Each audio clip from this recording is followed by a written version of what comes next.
Hey guys, tonight we're exploring a story that everyone in history should know. The story is Ancient Egypt's Lost Animals.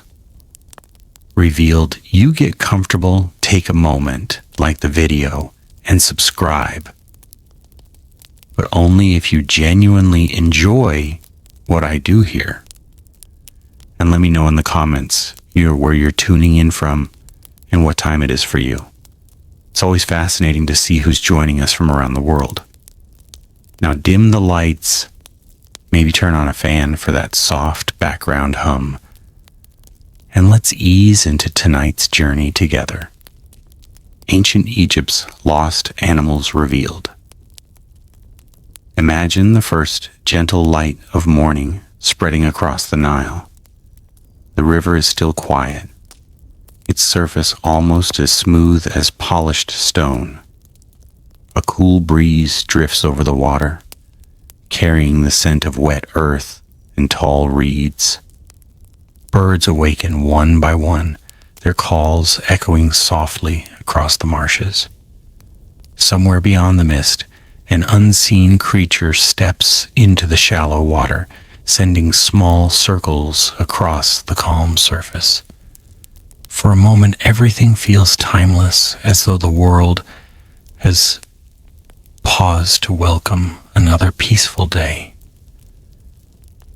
If you had stood here thousands of years ago, long before the modern cities of Egypt appeared, you would have entered a land very different from the one most people imagine today. The endless seas of golden sand that now define Egypt were only part of the landscape. In many places, green plains stretched towards the horizon. Seasonal lakes shimmered beneath the sun. Thick patches of reeds lined the Nile, while scattered woodlands offered shade to countless living creatures. Rain visited more often than it does today, and the climate was kinder to both people and animals. Ancient Egypt was not only the kingdom of pharaohs and pyramids, it was also a kingdom of wildlife. The people who lived along the Nile shared their world with animals that seem almost impossible to imagine there today. Powerful lions rested beneath desert acacia trees. Large herds of elephants wandered across grasslands that have long since disappeared. Giraffes quietly browsed the leaves of thorny trees. Ostriches raced across open plains, their long legs carrying them faster than nearly every predator around them. Hippopotamuses filled the rivers with splashes and deep calls after sunset, while crocodiles watched silently from muddy banks, waiting with remarkable patience. Many of these creatures have vanished from Egypt forever. Their disappearance did not happen overnight. It was not the result of a single disaster or one dramatic event. Instead, it unfolded slowly across thousands of years. Seasons changed, rivers shifted, rain became less frequent. Grasslands gradually surrendered to expanding deserts. Human settlements grew larger. Hunting became more organized. Every generation witnessed changes so small that few people noticed them at the time. Yet over centuries, those tiny changes reshaped an entire world. Today, when most people think about ancient Egypt, they picture towering pyramids rising from endless sand. They imagine golden treasures hidden inside royal tombs or magnificent temples covered with mysterious carvings. Yet those monuments tell only part of Egypt's story. Hidden among the carved walls are images of animals that no longer belong to the country where they were once common. Some appear in hunting scenes, others stand beside kings. Some were treated as sacred beings. Others were feared. Each one carries a fragment of a forgotten landscape. The remarkable thing is that the ancient Egyptians paid extraordinary attention to the natural world around them. Artists carefully observed muscles, feathers, horns, claws, and fur. Their carvings often captured tiny details that modern zoologists still admire today. Temple reliefs, painted tombs, and decorated pottery became unexpected records of ecosystems that disappeared thousands of years ago. Long after the animals vanished, their images remained. For generations, travelers looked at those carvings without fully realizing what they represented. A lion carved into stone seemed like nothing more than a symbol of royal strength. A giraffe painted on a wall appeared almost mythical. An elephant became little more than decoration. Only much later did archaeologists, historians, paleontologists, and wildlife experts begin comparing these ancient images with fossil discoveries, ancient bones, climate records, and surviving texts. Slowly, a hidden picture emerged. Ancient Egypt had once supported an astonishing diversity of wildlife. Every discovery added another piece to a puzzle stretching back thousands of years. Sometimes the evidence came from unexpected places. A weathered bone uncovered beneath layers of desert sand. A fragment of ivory discovered inside an ancient workshop. Footprints preserved in dried mud. Animal hairs trapped inside old fabrics. Even ancient animal droppings have revealed surprising details about environments that disappeared long ago. History often survives in quiet ways. The desert has an unusual relationship with time. Although it seems empty, it protects countless memories beneath its surface. Dry air preserves objects that would decay almost anywhere else. Wooden tools survive. Linen remains intact. Even fragile plant fibers can last for astonishing lengths of time. Because of these conditions, Egypt has become one of the world's greatest natural archives. Yet even this remarkable preservation cannot save living creatures forever. Nature itself continued changing. Thousands of years before the first pyramid rose above the Nile Valley, northern Africa looked remarkably different. Much of the Sahara was not yet the enormous desert we know today. Scientists sometimes call this period the Green Sahara or African Humid Period. During those distant ages, rainfall transformed huge areas into grasslands, lakes, rivers, and wetlands. Animals followed the water. Where water flowed, life flourished. Large grazing animals spread across these fertile landscapes. Predators followed their prey. Birds migrated between lakes that no longer exist. Fish swam through rivers whose channels have vanished beneath dunes thousands of years old. People followed these animals too. Early communities settled near dependable water sources, learning the rhythms of nature long before written history began. They watched migrations, understood seasonal changes, and gradually developed relationships with the wildlife surrounding them. Those observations shaped culture itself. Animals entered stories. Animals entered religion. Animals entered art. Even after climates shifted, memories remained. Imagine walking beside the Nile during one peaceful evening nearly 5,000 years ago. The air cools after the heat of the day. Reeds whisper softly as wind passes through them. Frogs begin calling from hidden pools. Fish disturb the surface with gentle splashes.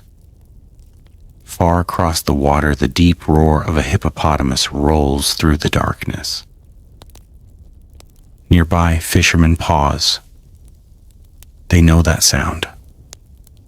It reminds them to remain cautious. Hippos may appear calm, but they defend their territory fiercely. Ancient Egyptians respected their strength because experience taught them caution.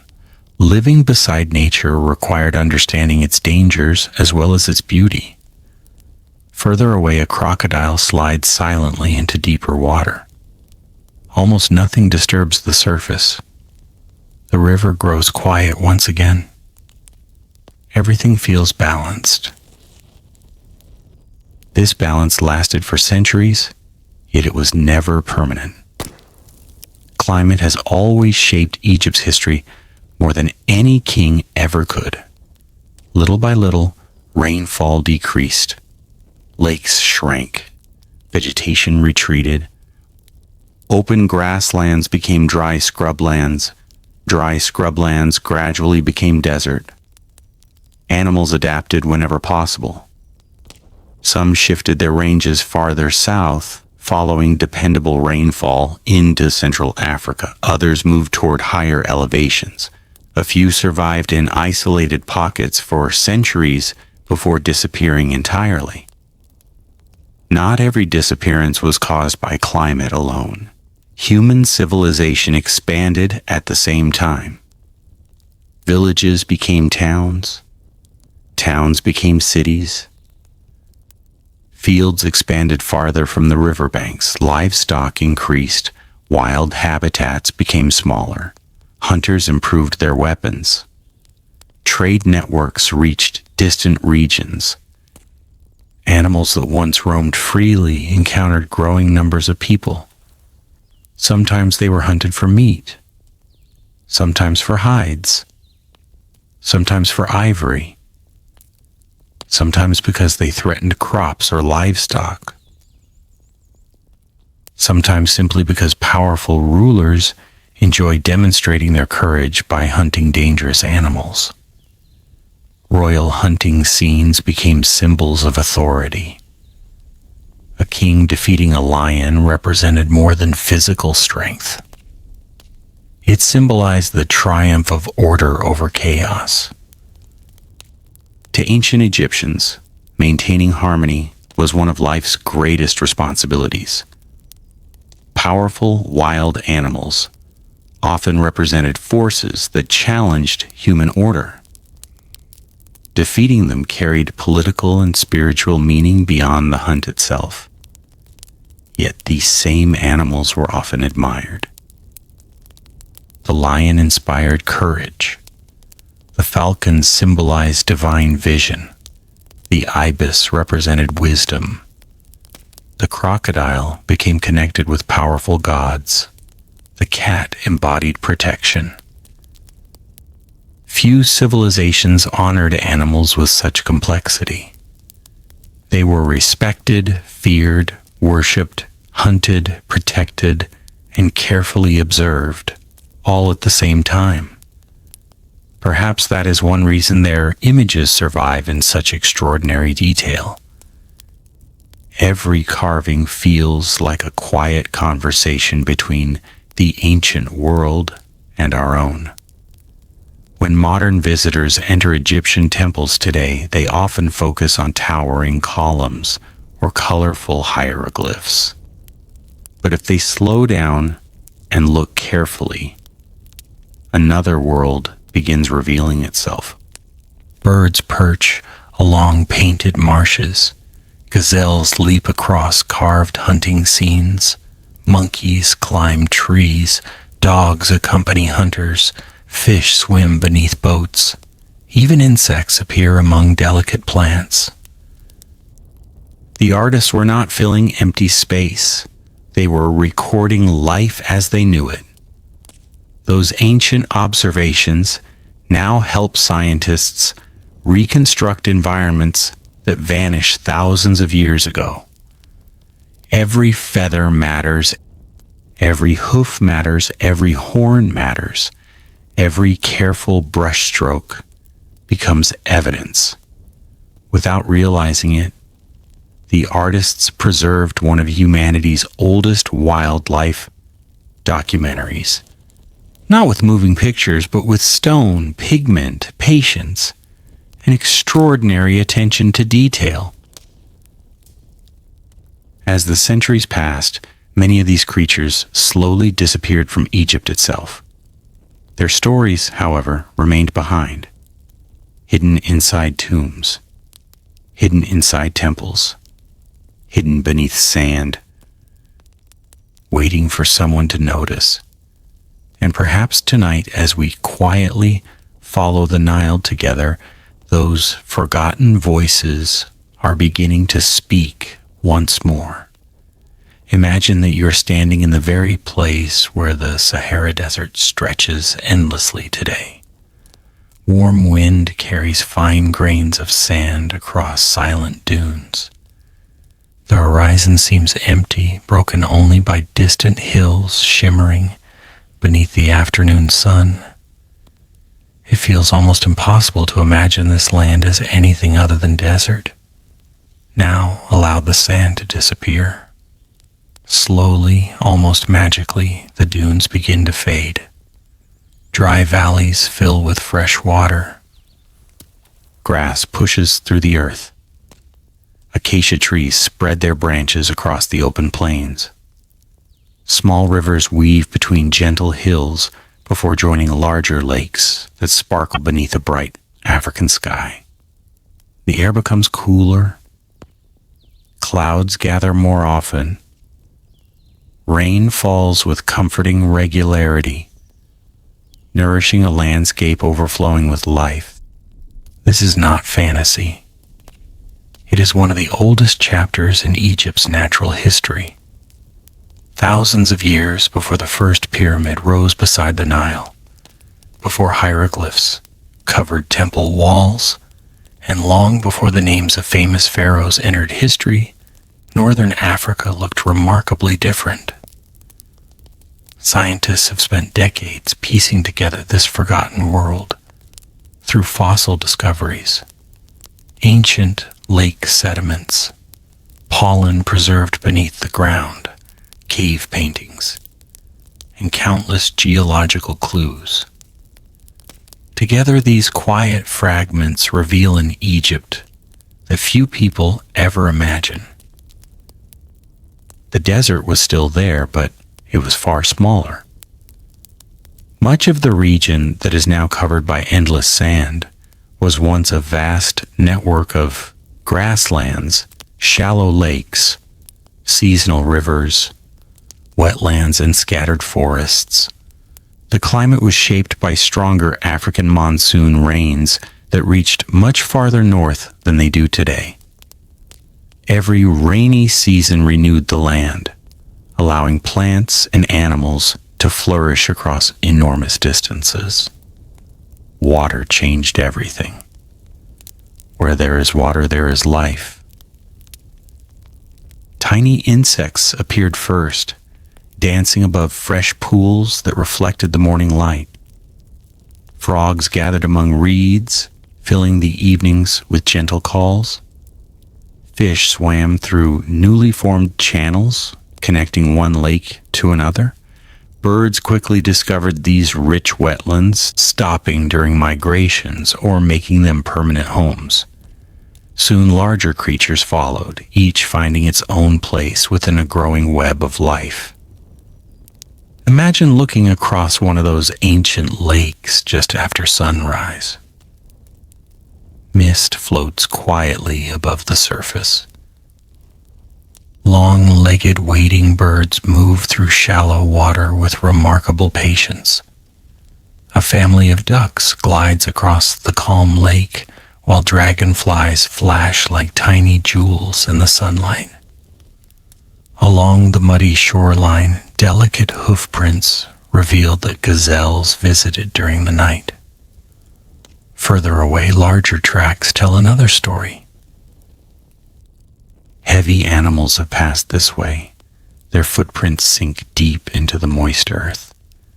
Perhaps they belong to elephants, perhaps to enormous wild cattle, perhaps to hippopotamuses, making their slow journey back toward deeper water before daylight fully arrived. The ground itself became a diary, recording every visitor. Many of those footprints eventually hardened beneath layers of mud before disappearing beneath sand for thousands of years. Today, archaeologists occasionally uncover these ancient pathways, offering remarkable glimpses into daily life that unfolded long before written history existed. The earliest people living in these landscapes depended upon careful observation. Every sound carried meaning. Every track revealed information. The bending of tall grass might suggest grazing animals nearby. Fresh droppings could indicate that a herd had recently passed through. Broken branches revealed feeding elephants. Bird calls warned of approaching predators hidden among reeds.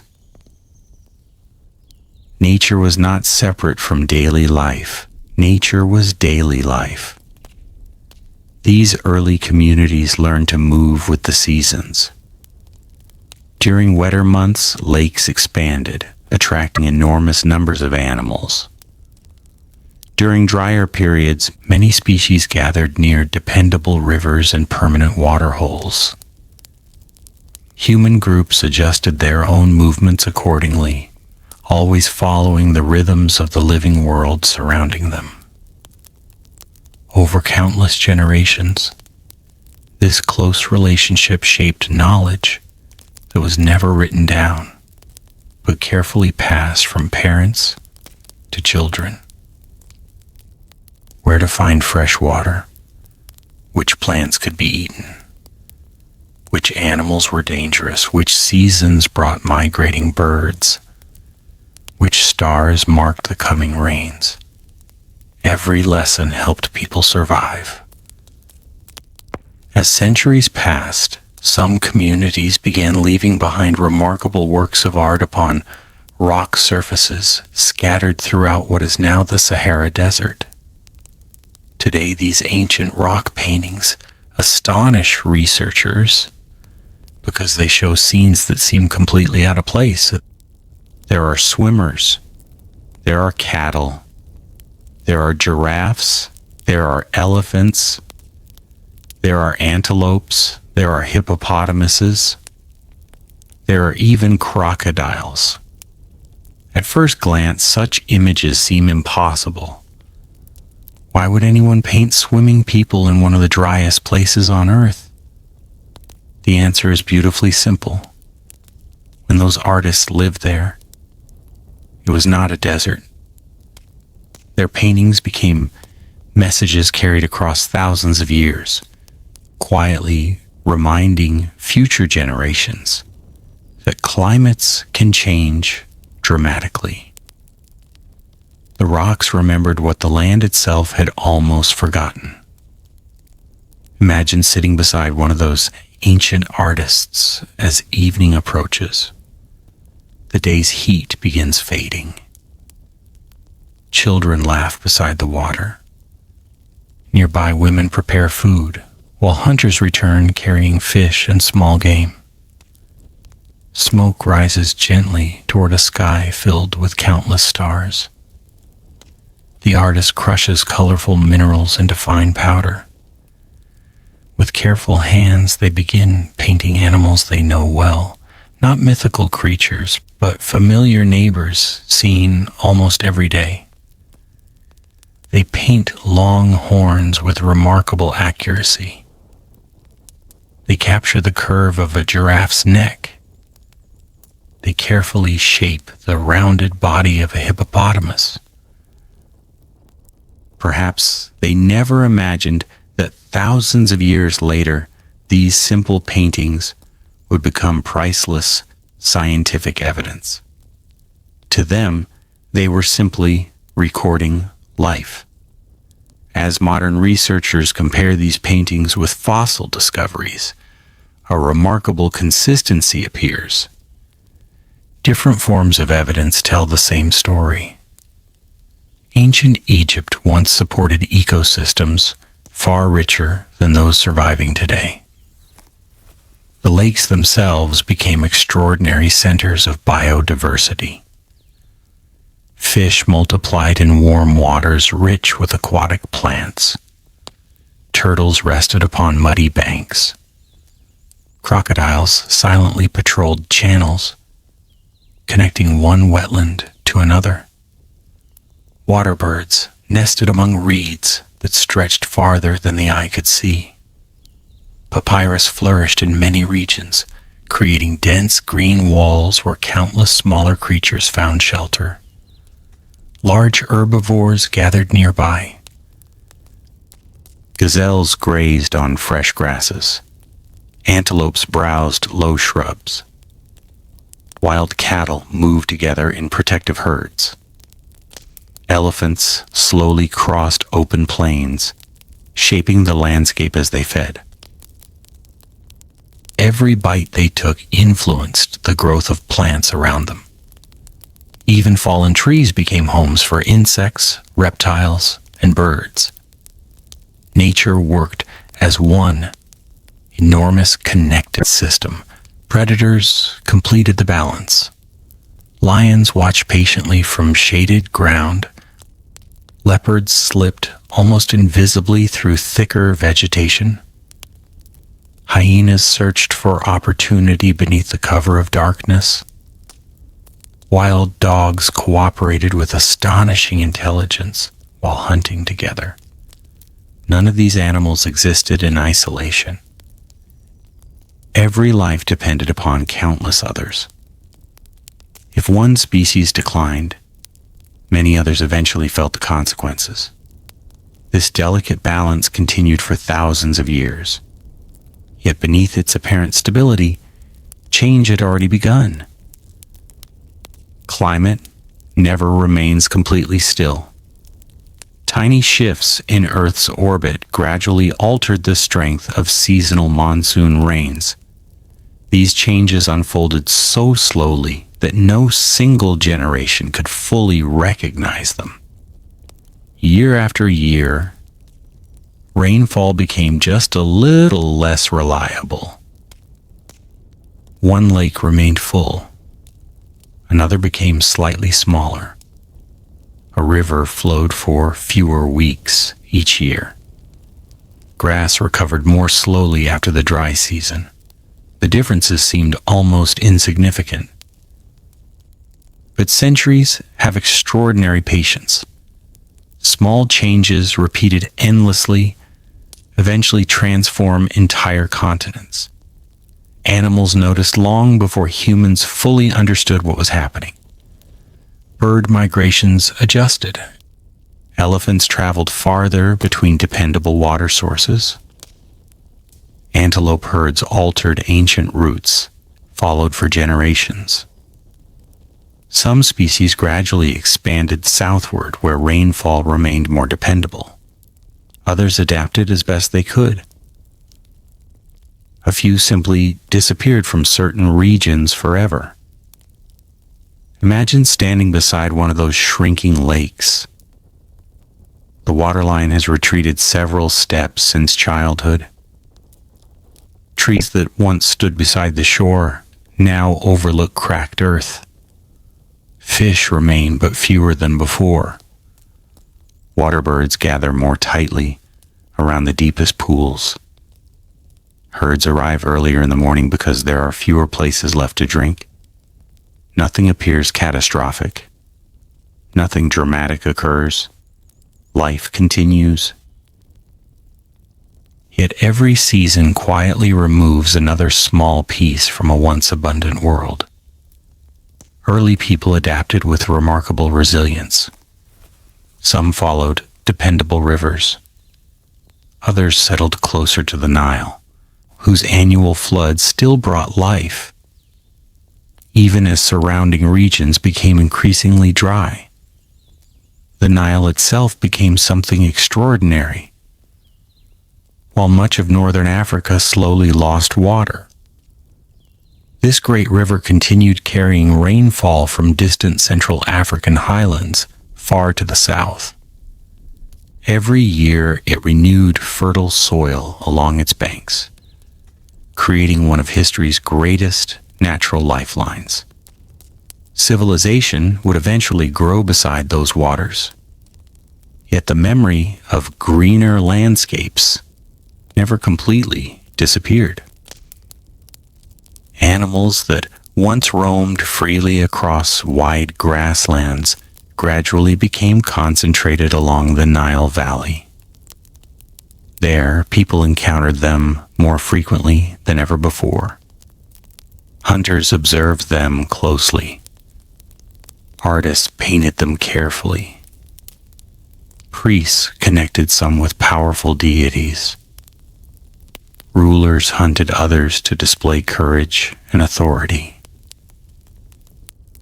The changing climate was quietly shaping culture itself. Many sacred animals entered Egyptian religion during these long transitions because they remained visible companions in daily life. Their habits, strengths, and behavior inspired myths that endured long after some species vanished from the country.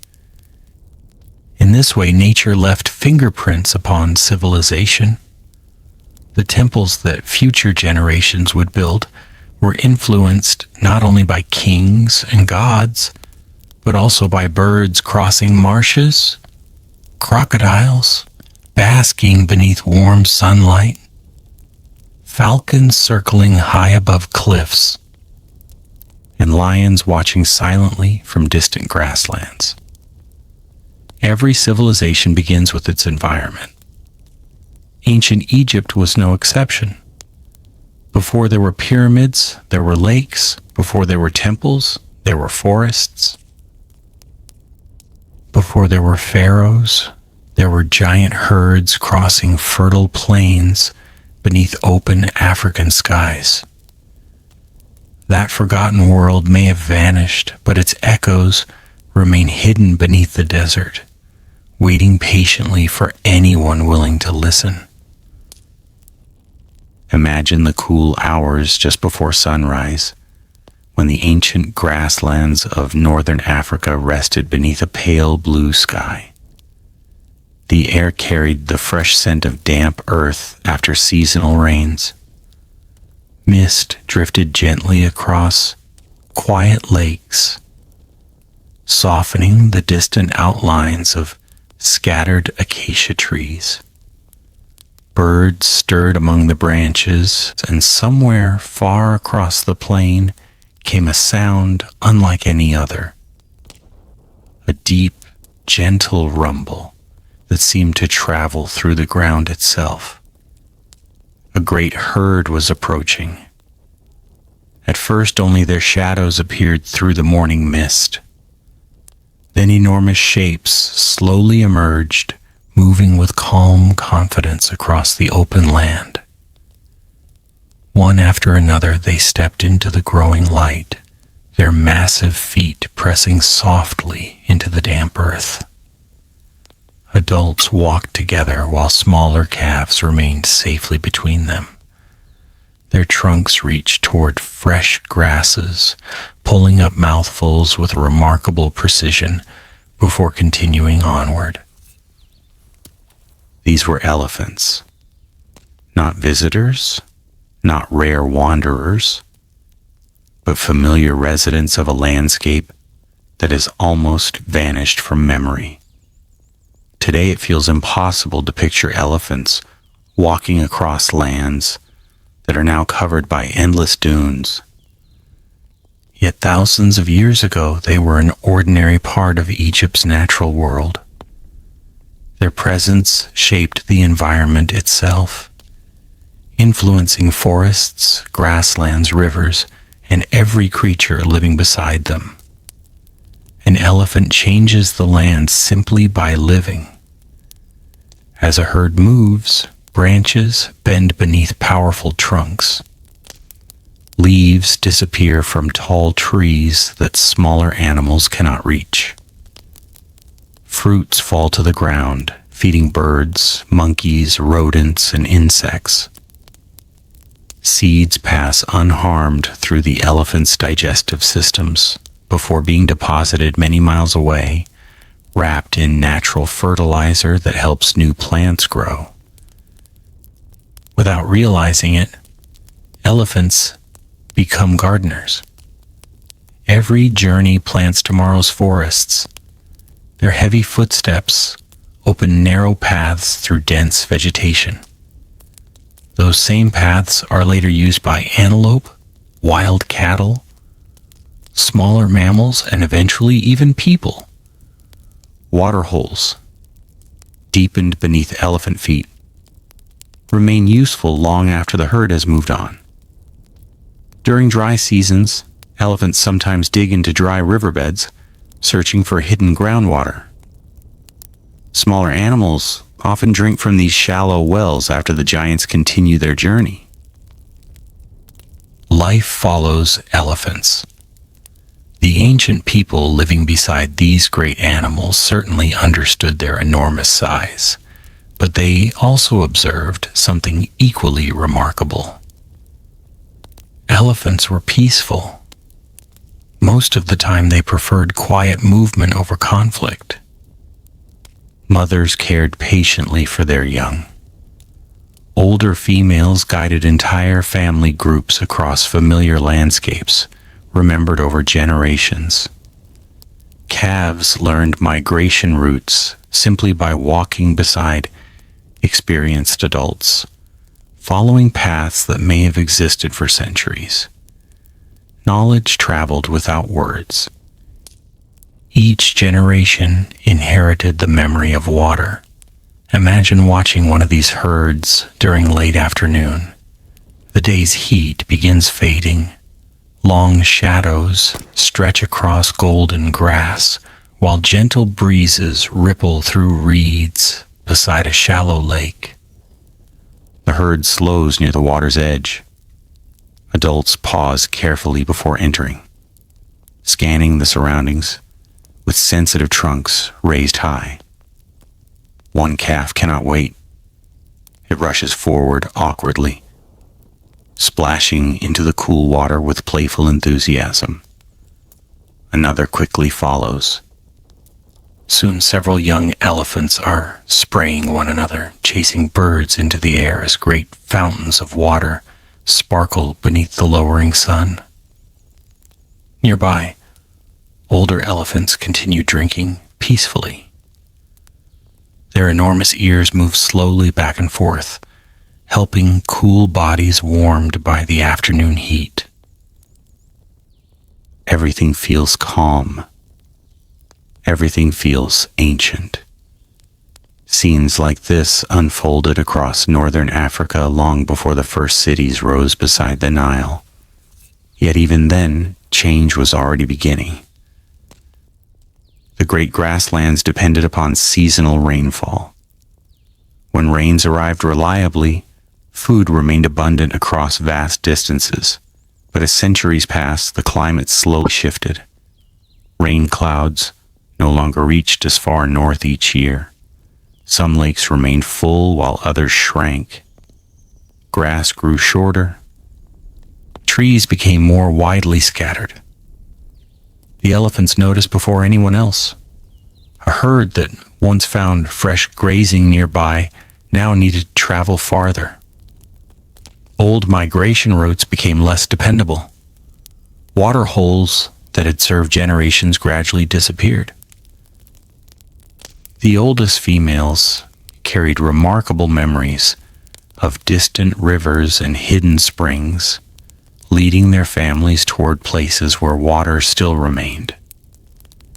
These ancient pathways slowly pulled many elephant populations farther south, following the retreating rains into regions where forests and grasslands continued to flourish. Some herds remained near the Nile. The great river still offered dependable water throughout the year, even as surrounding landscapes became increasingly dry.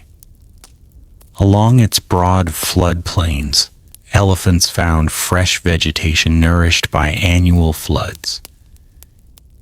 Here they shared the river banks with hippopotamuses resting in cool water, crocodiles basking beneath warm sunlight, countless birds feeding among marshes, and human communities whose villages continued growing beside the fertile land. For a time, people and elephants lived surprisingly close together. Farmers certainly respected the giants. A hungry elephant could destroy an entire field during a single night. Strong fences offered little protection against several tons of determined strength. Yet, despite these challenges, evidence suggests that ancient Egyptians admired elephants deeply. Their enormous tusks became symbols of rarity and prestige. Ivory was unlike almost any other natural material. Smooth, bright, beautifully durable. Skilled craftsmen shaped ivory into delicate combs, elegant jewelry, ceremonial objects, musical instruments, gaming pieces, decorative boxes, and finely carved statues. Even small fragments reflected remarkable craftsmanship, preserving details that still amaze museum visitors today. Every piece of ivory carried a hidden story. Some came through long-distance trade with lands farther south after elephants gradually disappeared from Egypt. But older discoveries reveal something different. There was a time when at least some ivory came from elephants living much closer to home. Ancient artists occasionally included elephants within scenes carved upon ceremonial objects. Though these images are not as common as depictions of cattle or gazelles, they remind us that elephants belong to Egypt's early environment. They were known, they were recognized, they were remembered. As Egyptian civilization grew stronger, trade expanded across northeastern Africa. Expeditions traveled into Nubia and beyond, where elephants remained more numerous. Ivory became one of many valuable goods exchanged between distant cultures. Yet with increasing trade came increasing demand.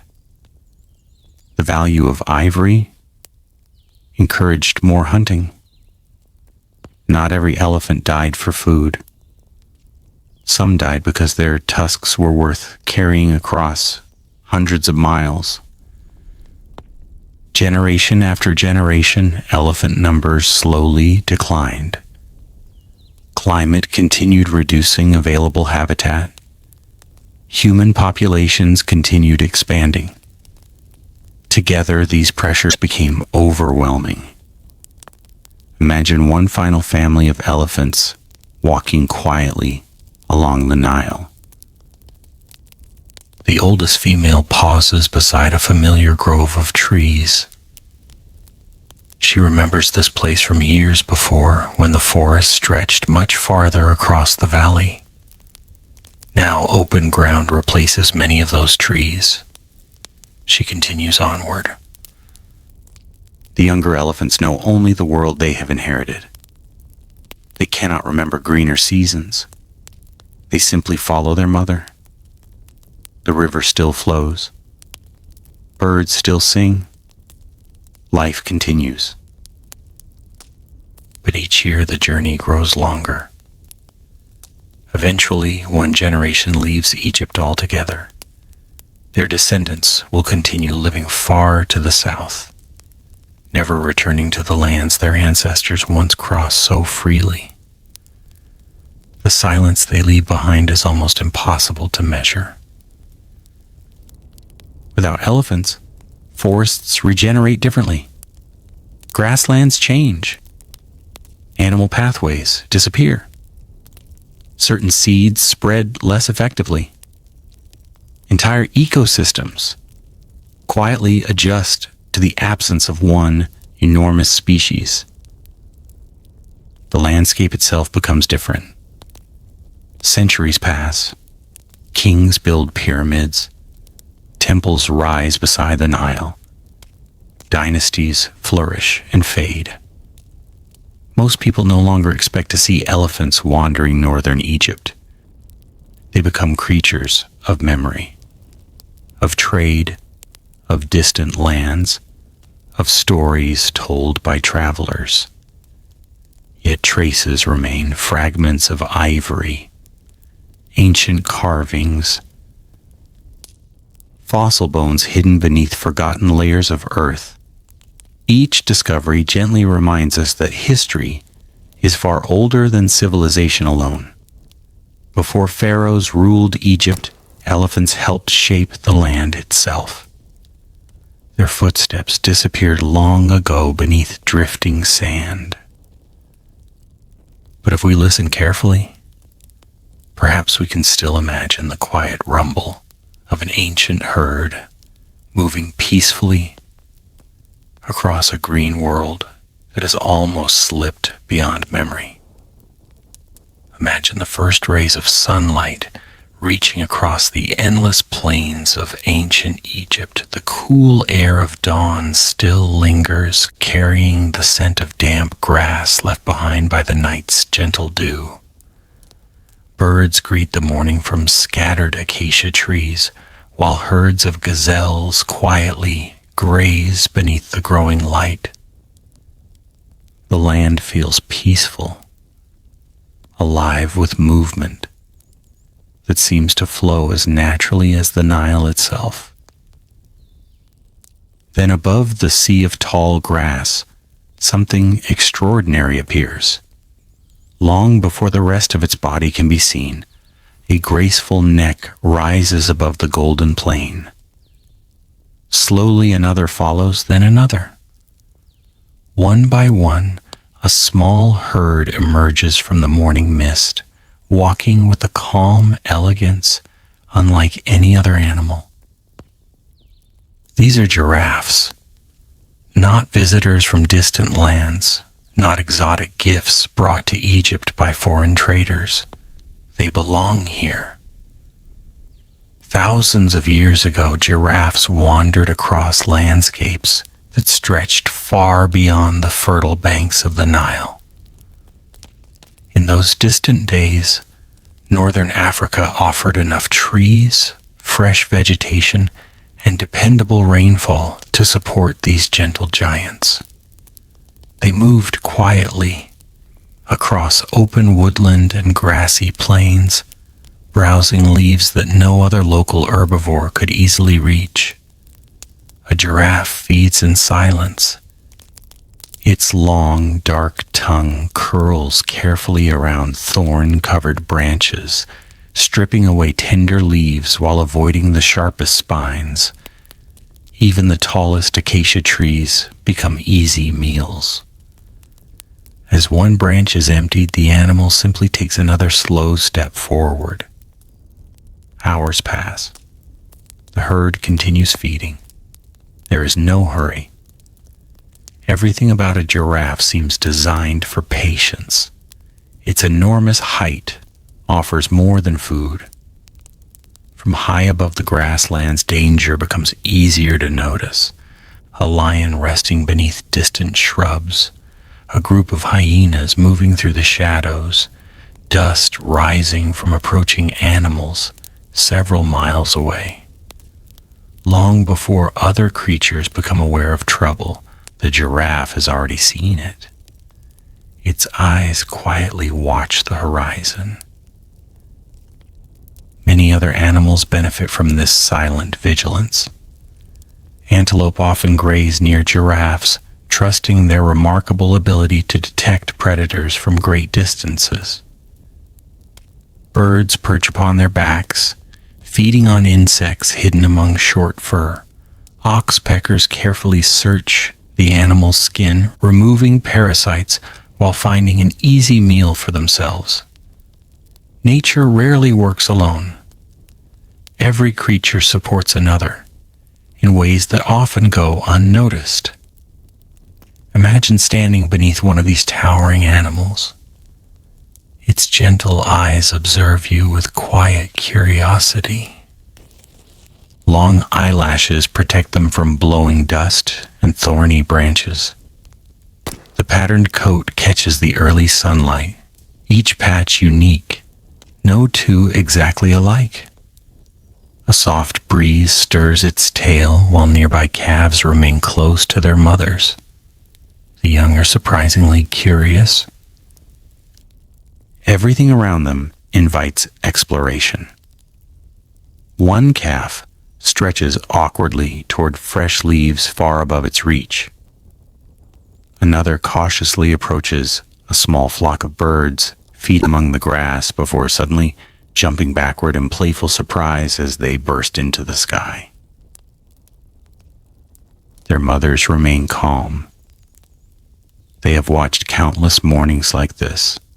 The rhythm of life continues. Although giraffes appear peaceful, survival is never guaranteed. Predators constantly observe the herd. Lions understand that healthy adult giraffes are extremely dangerous opponents. One powerful kick from those long legs can break bones or even kill an attacking lion. Because of this, predators usually focus on young calves or weakened adults whenever opportunity presents itself. Most days, however, conflict never comes. The herd simply moves onward, following fresh leaves, following rain, following ancient pathways remembered through generations. These quiet migrations shaped much of northern Africa long before written history began. Early human communities certainly noticed them.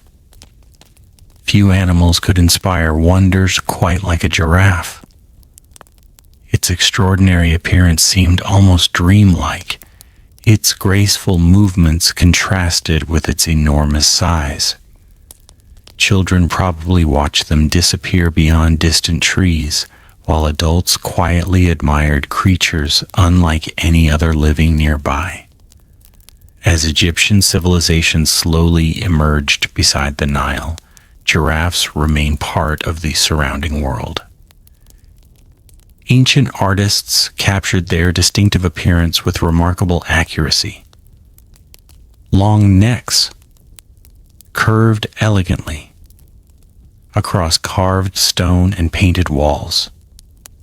Their spotted coats were carefully suggested through delicate patterns. Even their gentle posture was faithfully observed. These artists did not invent imaginary animals. They painted what they knew. Every careful image reminds us that giraffes were once familiar enough to be recognized instantly. Some rulers even received giraffes as prestigious gifts from regions farther south after the animals became less common within Egypt itself. Such rare creatures demonstrated the reach of royal influence and distant trade connections. To see a living giraffe arriving at an Egyptian court must have been an unforgettable event. Imagine the excitement. Children gather along dusty roads. Merchants pause their work. Priests step from temple entrances. Even experienced soldiers stop to stare. The enormous animal walks calmly between its handlers, towering above nearly everyone around it. Sunlight catches the rich patterns covering its body, while curious whispers spread through the crowd. Many people have never seen such a creature before. Others remember stories told by grandparents describing a time when giraffes still wandered much farther north. The living animal becomes both reality and memory. Yet even while admiration grows, the land continues changing. Year after year, rainfall becomes less dependable. The scattered woodlands that giraffes depend upon begin shrinking. Young trees struggle to replace older ones. Leaves become harder to find. Seasonal droughts last longer. Entire feeding grounds slowly disappear beneath expanding dry plains. The giraffes adapt as they always have. They travel farther, they search longer, they follow the retreating belt of vegetation southward. Generation after generation, their world quietly moves away from Egypt. People notice the difference only slowly. Where large herds once passed every season, only a few individuals appear. Later, sightings become rare. Eventually, years pass without anyone seeing a giraffe in places where they had once been common. Children grow into adults having known them only through stories. Artists continue painting them. Priests continue recognizing them. Travelers continue describing them. But the living animals themselves are gone. The silence they leave behind is difficult to measure. Acacia trees grow differently without their tallest browsers. Seeds once carried through giraffe migrations fall closer to their parent trees. Birds that relied upon these gentle giants seek new companions. Another quiet thread disappears from Egypt's ancient tapestry of life. Centuries later, archaeologists studying temple walls often pause before giraffe carvings, every carefully shaped neck, every delicate leg, every gentle expression. These are more than works of art. They are memories preserved in stone. Combined with fossil discoveries and ancient environmental evidence, they tell us that Egypt was once a land capable of supporting animals whose nearest wild relatives now live thousands of kilometers away. Standing inside those ancient temples today, visitors sometimes focus upon kings, gods, and magnificent architecture, yet just beyond the royal figures, another story patiently waits. A giraffe reaches toward the leaves of an ancient tree, frozen forever in carved limestone, quietly reminding us that landscapes can change beyond recognition. The Egypt we know today is only one chapter. Long before endless sand dominated the horizon, graceful giants walked beneath open skies, following rain clouds across green plains that have almost vanished from human memory. Their footsteps have disappeared. Their feeding grounds have become desert. But their story remains. It survives in stone. It survives beneath forgotten layers of earth. And it survives whenever we pause long enough to imagine a different Egypt, one where the tallest animals on earth once wandered peacefully beneath the rising sun. Imagine the fading light of late afternoon stretching across the ancient grasslands of Egypt. The heat of the day slowly begins to soften, and a gentle breeze moves through the tall golden grasses. Birds become quieter, while distant herds of antelope gather closer together before evening arrives. somewhere beyond the horizon, the silence is broken by a sound so deep that it seems to rise from the earth itself. A lion has announced his presence. The roar rolls across the plains, echoing over lakes, through scattered forests, and across the wide floodplains of the Nile. Every creature hears it. Gazelles lift their heads. Ostriches pause in their wandering. Even elephants briefly stop to listen. For thousands of years, this sound belonged to Egypt. Long before the pyramids touched the sky, lions lived throughout much of northern Africa. They hunted across green savannas, rested beneath acacia trees, and walked beside rivers that have long since disappeared beneath the expanding Sahara. They were not unusual animals, hidden in distant wilderness.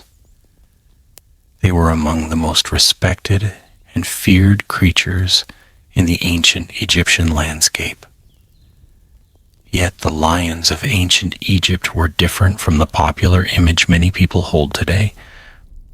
Modern lions are famous for living in large prides across parts of eastern and southern Africa. But the lions that once roamed northern Africa often occupied landscapes that were drier and more open. Their groups were sometimes smaller, adapting to changing environments where prey was spread across wider territories. They traveled remarkable distances, following migrating herds and searching for dependable water as the seasons changed. A lion's life was built upon patience. Imagine a lioness lying almost completely hidden among waist-high grass. The evening sun paints her golden coat with warm, quieter light that blends perfectly with the landscape around her. She hardly moves. Even nearby birds seem unaware of her presence. Several hundred meters away, a small herd of gazelles grazes peacefully. The wind favors the hunter. Every few minutes she inches forward, one careful step, then another. Nothing is rushed. She understands that survival depends not on strength alone, but on perfect timing. Nearby, another lioness quietly circles through taller grass, moving into position without making a sound. They do not speak. They do not signal with dramatic gestures. Years of hunting together have taught them everything they need to know. The herd continues feeding. One young gazelle wanders slightly farther from the others. For a brief moment, the entire grassland seems to hold its breath. Then everything explodes into motion. The hidden lioness bursts forward with astonishing speed. Birds rise into the air in every direction. Gazelles scatter across the plain, their slender legs carrying them in desperate leaps. Dust rises behind every running animal as the quiet evening transforms into a race for survival. Within seconds, it is over. Sometimes the lions succeed, sometimes they do not. Failure is common. A lion may spend hours preparing for a hunt that lasts less than a minute. Ancient Egyptians watched scenes like this unfold countless times. Living beside nature meant witnessing both its beauty and its harsh realities. Every successful hunt fed hungry cubs waiting beneath distant trees. Every failed attempt reminded the lions that tomorrow would require another search. As darkness settled over the plains, the atmosphere changed once again. The heat disappeared. Stars slowly filled the sky. The sounds of daytime birds faded, replaced by insects, frogs, and distant calls echoing across the wetlands. The lions became more active. Night belonged to them. With remarkable vision adapted to low light, they moved almost silently beneath the stars. Their padded feet left little sound upon the earth. Only an occasional rumble between pride members hinted at their presence. Other animals remained alert. Zebras, when they still lived in these northern grasslands, gathered closely together. Gazelles chose open ground where approaching predators were easier to detect. Ostriches relied upon their excellent eyesight, even beneath moonlight. Every creature understood the rhythm of the night. Imagine sitting beside a small campfire with an early Egyptian family, thousands of years before written history. Flames flicker gently while smoke drifts towards the stars. Children sit close to their parents, listening quietly. Far away, another lion roars. No one panics. No one is surprised. The sound has always been part of life. It reminds everyone that humans are not alone in this vast landscape. Respect becomes a form of survival. As Egyptian civilization gradually emerged along the Nile, lions became far more than powerful predators. They became symbols. Few animals captured the Egyptian imagination as completely. The lion represented courage without recklessness, strength without chaos, authority balanced by wisdom. Kings admired these qualities because they reflected the ideals of leadership itself. A ruler was expected to protect the land just as a lion defended its territory. It is no coincidence that so many royal images include lions.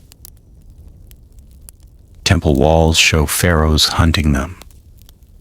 Royal thrones sometimes rested upon carved lion legs. Ceremonial beds ended in carefully sculpted lion paws. Protective statues guarded entrances with lion-like forms. The famous Great Sphinx itself combines the body of a lion with the head of a king, expressing strength joined with intelligence. The lion had become more than an animal. It had become an idea. Some Egyptian goddesses also took lioness form. Their fierce appearance reflected protection as much as destruction. A lioness defending her cubs possesses extraordinary determination. And ancient Egyptians recognized that protective strength could also belong to divine beings. Among the reeds of the Nile and beneath the roofs of magnificent temples, lions entered both daily life and spiritual belief. Yet while their symbolic importance grew, their natural world continued shrinking. The rains that had once supported broad grasslands became less dependable. Open hunting grounds slowly gave way to expanding desert. Large herds of prey animals migrated farther south, following fresh vegetation. The lions followed whenever possible. Those remaining near the Nile increasingly encountered growing human settlements. Fields expanded, villages multiplied, livestock replaced wild grazing animals in many places. Conflict became more frequent. A lion searching for food might attack cattle instead of antelope. Farmers defended their animals. Hunters became more skilled. Powerful rulers organized royal hunts that demonstrated bravery while reducing predators near populated regions. Each generation saw slightly fewer lions than the one before. The change happened so gradually that few people fully understood what was being lost. Imagine one aging lion walking alone across the edge of the Nile Valley. His mane has begun turning darker with age.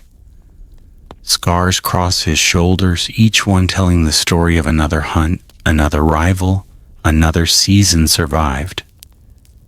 He pauses upon a rocky rise overlooking land he has known since youth. Years ago, vast herds moved through these plains. Now the grass is thinner, trees are fewer. Human voices drift from villages that did not exist when he was young. He drinks quietly from the river before turning south. His journey continues. Perhaps his descendants will never return. Centuries pass. Dynasties rise and fall. New temples appear beside the Nile.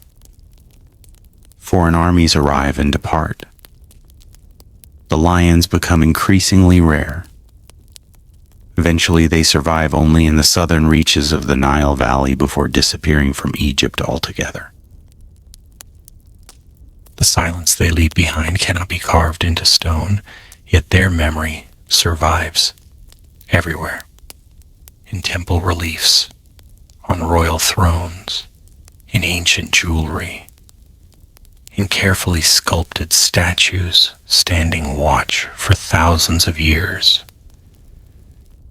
Visitors often admire these magnificent works. Without realizing, they honor a creature that once walked freely across the very landscapes surrounding those monuments. The lion never truly vanished from Egyptian culture. Even after the last wild lion disappeared from the country, its image remained a symbol of courage, dignity, and royal authority. Stone remembered what the land had forgotten. And if we listen closely, perhaps the evening wind crossing the desert still carries the faint echo of a distant roar, a reminder that before endless sands stretched across the horizon, the true kings of Egypt ruled not from golden palaces, but from the quiet grasslands where the setting sun painted the world in shades of amber and gold. Imagine the Nile just after sunset, when the last golden light slowly disappears behind the western horizon. The day's warmth begins to fade, and a cool breeze glides across the river, carrying the gentle scent of reeds, wet earth, and fresh water. Along the banks, papyrus plants sway softly with the evening wind. Egrets stand perfectly still in the shallows, waiting for one final fish before darkness settles over the valley. For a few peaceful moments, the river seems completely still. Then the water moves, not with the splash of a fish, not with the silent glide of a crocodile. Something much larger rises slowly from beneath the dark surface. First come two small ears, then a pair of watchful eyes. Finally, enormous nostrils break the surface with a deep, slow breath that echoes through the quiet evening. A hippopotamus has awakened. Thousands of years ago, this was one of the most familiar sights along the Nile. Long before tourists sailed these waters and long before Egypt became known for endless deserts, the Nile belonged as much to hippopotamuses as it did to people. They lived throughout much of the river, filling its channels, marshes, and quiet lagoons with life. Ancient Egyptians saw them almost every day, and no one who lived beside the river underestimated their strength. Although they spent most of their lives in water, hippopotamuses were not fish. They were mammals. Like people, they breathed air. Like people, mothers cared for their young with remarkable devotion, and like every large animal living beside the Nile, they had learned to follow the rhythm of the river. During the hottest hours of the day, they remained almost completely submerged. Only their eyes, ears, and nostrils stayed above the surface. Their massive bodies rested beneath cool water, protected from the intense African sun. To anyone passing nearby, the river appeared peaceful. Yet beneath that calm surface rested one of the most powerful animals on Earth. An adult hippopotamus could weigh several tons. Its enormous jaws carried teeth that continued growing throughout its life. Its skin, although appearing smooth from a distance, was incredibly thick. Its short legs looked almost too small for such a giant body, yet they carried surprising strength. Despite their size, hippos moved gracefully through the water. The Nile was their home. Imagine drifting quietly along the river in a simple wooden boat nearly 5,000 years ago. The evening sky glows with soft shades of orange and purple. Fishermen paddle carefully, speaking only in whispers. They know these waters well. They know that silence often brings safety. Ahead, several rounded shapes float almost motionless among the reeds. At first glance, they resemble smooth stones. Then one opens its mouth. The enormous jaws stretch wider than anyone aboard the boat imagined possible. Rows of massive teeth catch the fading sunlight before disappearing once again beneath the dark water. No one moves. No one speaks. The current carries the boat gently past. Only after the hippo sinks beneath the surface do the fishermen relax. Respect has always been wiser than fear. Ancient Egyptians quickly learned that hippos were not naturally aggressive. Most preferred to be left alone. But they defended their territory with astonishing determination. A mother protecting her calf became one of the most fearless animals along the Nile. Even crocodiles usually avoided provoking her. Boats drifting too close sometimes found themselves charged without warning. The river exploded into white foam as several tons of muscle surged forward with unbelievable speed. For people living beside the Nile, understanding animal behavior meant survival. They observed carefully. They remembered every lesson. Over generations, knowledge accumulated quietly. Which channels hippos preferred, which seasons mothers gave birth, which sandbanks should be avoided after sunset. Experience became tradition. Every family passing those lessons to the next. As darkness fully covered the Nile, the hippos' daily routine truly began. One by one they climbed from the water. Their enormous feet pressed deep into the damp riverbank. The earth seemed to tremble beneath every slow step.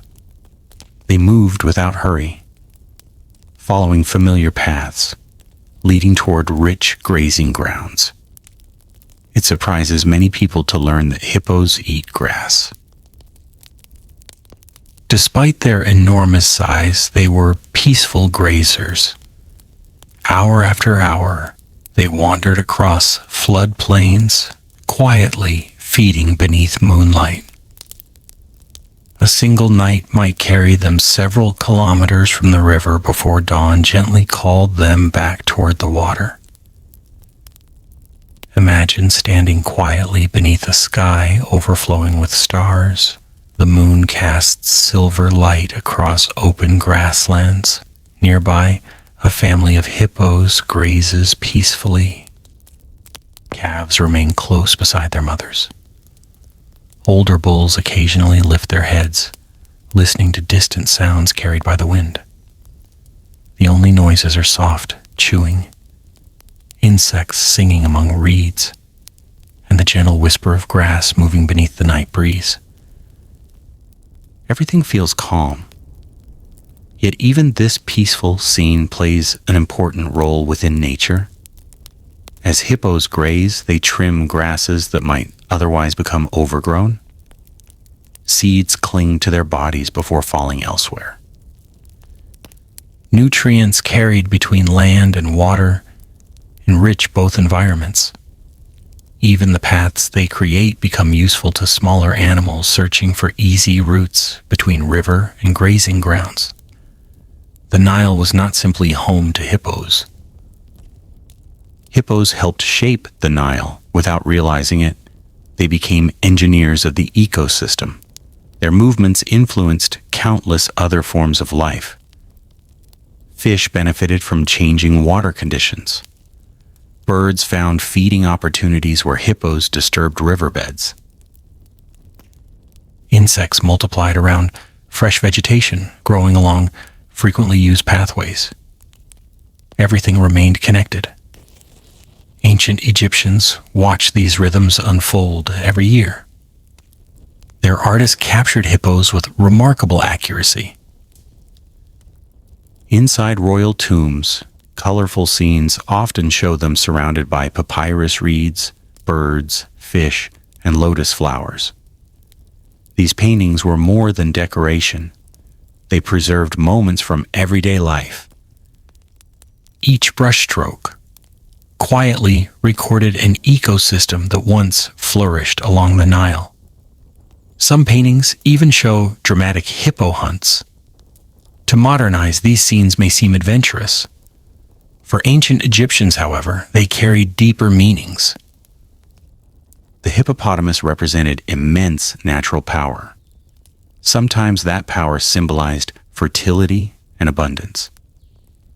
Other times it represented disorder, threatening carefully maintained harmony.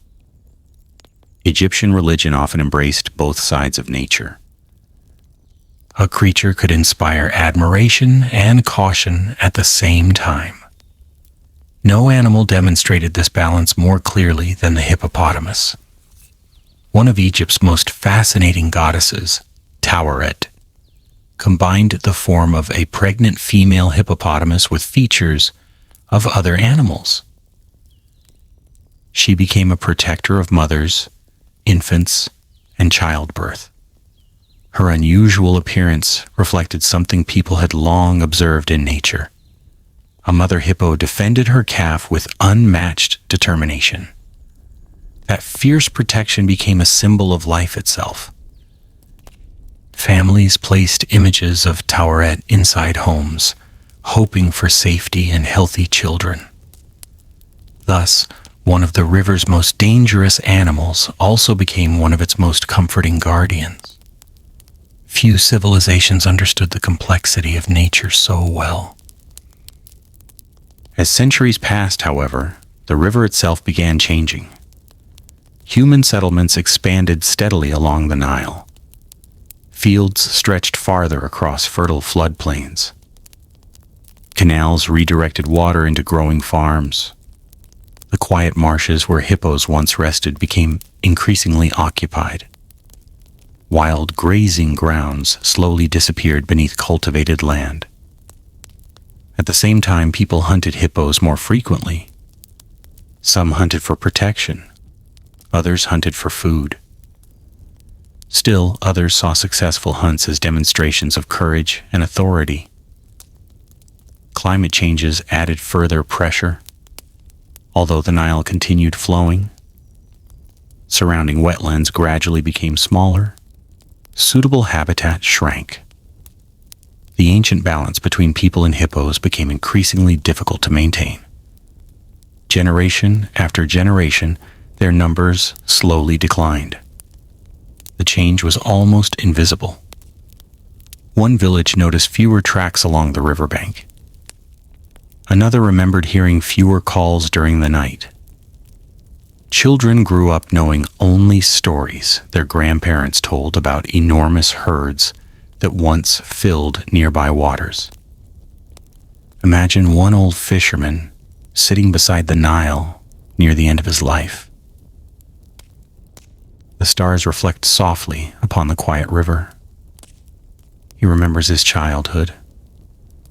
Back then, dozens of hippos surfaced every evening. Their deep calls echoed across the valley until dawn. Now the river is strangely silent. Only an occasional ripple disturbs the moonlit water. He wonders whether future generations will ever know the sounds that filled his own youth. Centuries continue passing. Kingdoms rise. Dynasties fall. Foreign rulers arrive. The Nile remains eternal, but its great giants slowly vanish from much of Egypt. Eventually, wild hippopotamuses disappear from the country that had once been one of their greatest homes. Only carved stone, painted tombs, scattered bones, and forgotten footprints remain to tell their story. Yet, if you close your eyes and imagine the ancient Nile as it once was, you can almost hear them again. A deep breath rising from dark water. A distant grunt rolling through the reeds. Heavy footsteps climbing onto moonlit grass. The gentle splash of a calf following its mother into the safety of the river. These sounds belong to Egypt for thousands of years. Though the animals themselves have disappeared, their presence still lingers within every ancient painting, every weathered carving, and every quiet bend of the Nile, where history continues to flow as patiently as the river itself. Imagine the Nile before sunrise, when the world is wrapped in a gentle blue light, and the river seems almost perfectly still. A thin layer of mist drifts across the water, softening the outlines of distant palms and thick walls of papyrus reeds. The air is cool, carrying the rich scent of wet mud, flowering lotus, and fresh river grass. Somewhere in the darkness, a kingfisher calls softly before darting across the quiet surface. At first, nothing seems to move. The water reflects the bright morning star like polished glass. Fishermen prepare their nets with slow, careful hands. A small wooden boat slips quietly away from the riverbank. Everything appears peaceful. Then one of the fishermen pauses. He has noticed something almost invisible. Just beyond a cluster of reeds, two small eyes rest above the surface. They hardly blink. They hardly move. To anyone unfamiliar with the Nile, they might seem like floating branches or smooth stones catching the first light of dawn. But every person who has lived beside this river knows better. A crocodile is watching. Long before the first temples rose above the floodplain, crocodiles ruled these waters. They witnessed climates change. They watched forests become grasslands. They saw grasslands slowly surrender to desert. Generation after generation, they remained one of the Nile's oldest inhabitants, surviving while countless other species disappeared around them. In many ways, they were living pieces of prehistory. Imagine following the river thousands of years before the reign of the great Pharaohs. Every bend reveals another quiet lagoon surrounded by dense papyrus. Birds gather in enormous numbers. Fish move through clear channels beneath floating lilies. Hippos rest farther downstream. And almost everywhere there is water, crocodiles wait patiently beneath the surface. Some are small, only a few years old. Others have lived for decades. The oldest seem almost as ancient as the river itself. Their bodies appear perfectly designed for this world. Powerful tails push them silently through the water. Strong legs carry them across muddy banks. Thick scales protect them like natural armor. Their eyes sit high upon their heads, allowing them to watch everything while the rest of their bodies remain hidden below the surface. Patience is their greatest strength. Unlike many hunters, crocodiles do not chase their prey across great distances. They wait. sometimes for hours, sometimes for an entire day. The river teaches patience to every creature living within it. Imagine a young antelope approaching the river for a morning drink. The journey has been long. The rising sun already warms the grasslands. Its herd remains several steps behind, watching carefully while the young animal lowers its head toward the cool water. Nothing appears unusual. Dragonflies skim the surface. Tiny fish scatter beneath gentle ripples. The reeds sway softly in the breeze. Beneath the water, however, another pair of eyes has been waiting. The crocodile has remained perfectly still. Even the fish no longer notice his presence. Then in a single heartbeat, the calm river erupts. Water explodes upward. Mud swirls into the air. The hunter strikes with astonishing speed. For thousands of years, scenes like this unfolded along the Nile. They were not acts of cruelty. They were part of nature's balance. Every predator played a role.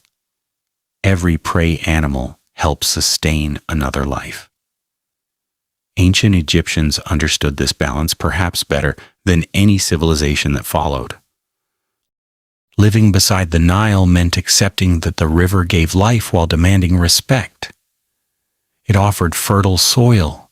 It offered fish. It offered transportation. It offered drinking water.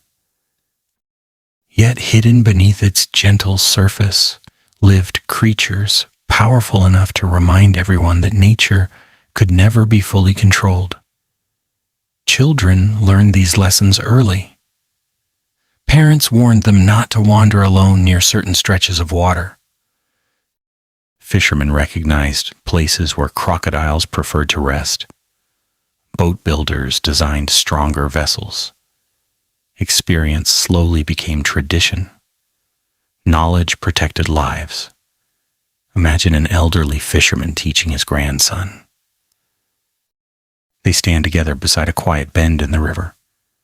The old man points towards smooth mud along the shoreline.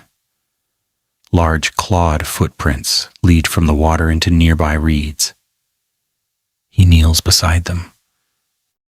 Without speaking loudly, he explains how to recognize fresh tracks, how to notice a tail dragging across soft earth, how broken reeds often reveal where a crocodile entered or left the water.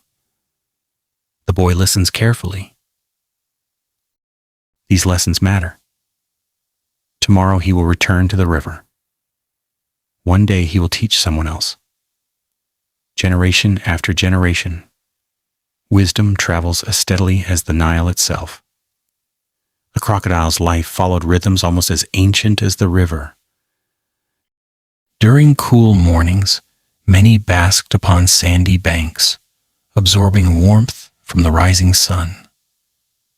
Their jaws remained slightly open, helping regulate body temperature. Birds sometimes wandered surprisingly close, searching for insects disturbed by the reptile's movements. Small turtles climbed nearby rocks. Everything seemed strangely peaceful. Visitors unfamiliar with crocodiles might mistake them for sleeping. Yet even while resting, they remained alert. The slightest vibration could send them sliding silently back into the water. Few sounds accompanied their movement, only a soft splash, then silence again.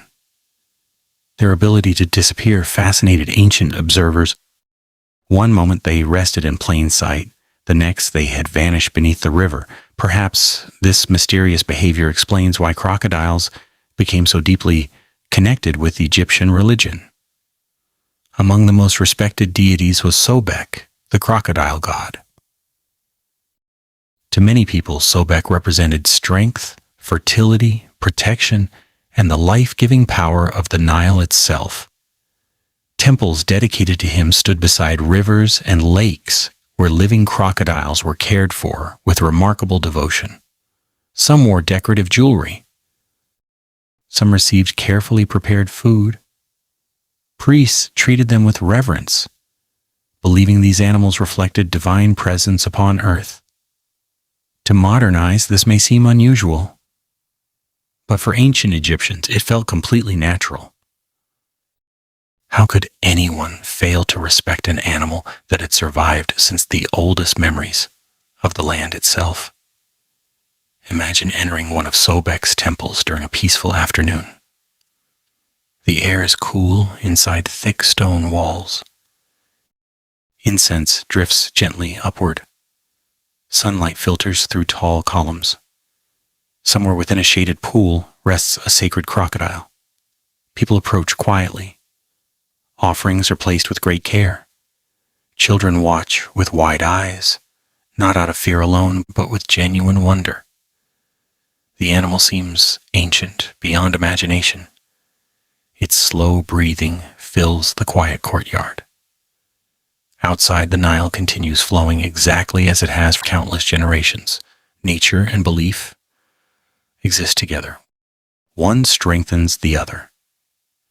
Archaeologists have discovered thousands of crocodile mummies throughout Egypt. Some were carefully wrapped in linen. Others rested inside beautifully crafted coffins. These discoveries reveal how deeply crocodiles influenced Egyptian spiritual life. They were not simply feared, they were honored, respected, remembered. Yet even creatures as resilient as crocodiles could not escape the changing world around them. As centuries passed, wetlands became smaller. Canals redirected water, villages expanded into marshes, riverbanks changed. Some crocodile habitats disappeared entirely. People hunted them more often.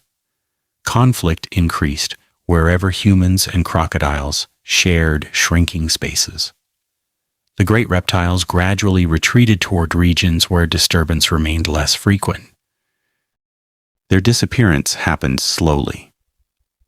One village noticed fewer tracks along muddy banks. Another remembered hearing fewer splashes after sunset. Boatmen who once expected crocodiles every day began traveling long distances without seeing one. The Nile was changing. Imagine an old crocodile resting upon a quiet sandbank late in its life. The scales upon its back bear countless scars. Its eyes have watched decades of floods and droughts. It remembers stretches of papyrus that no longer exist. It remembers hippos grazing where fields now grow.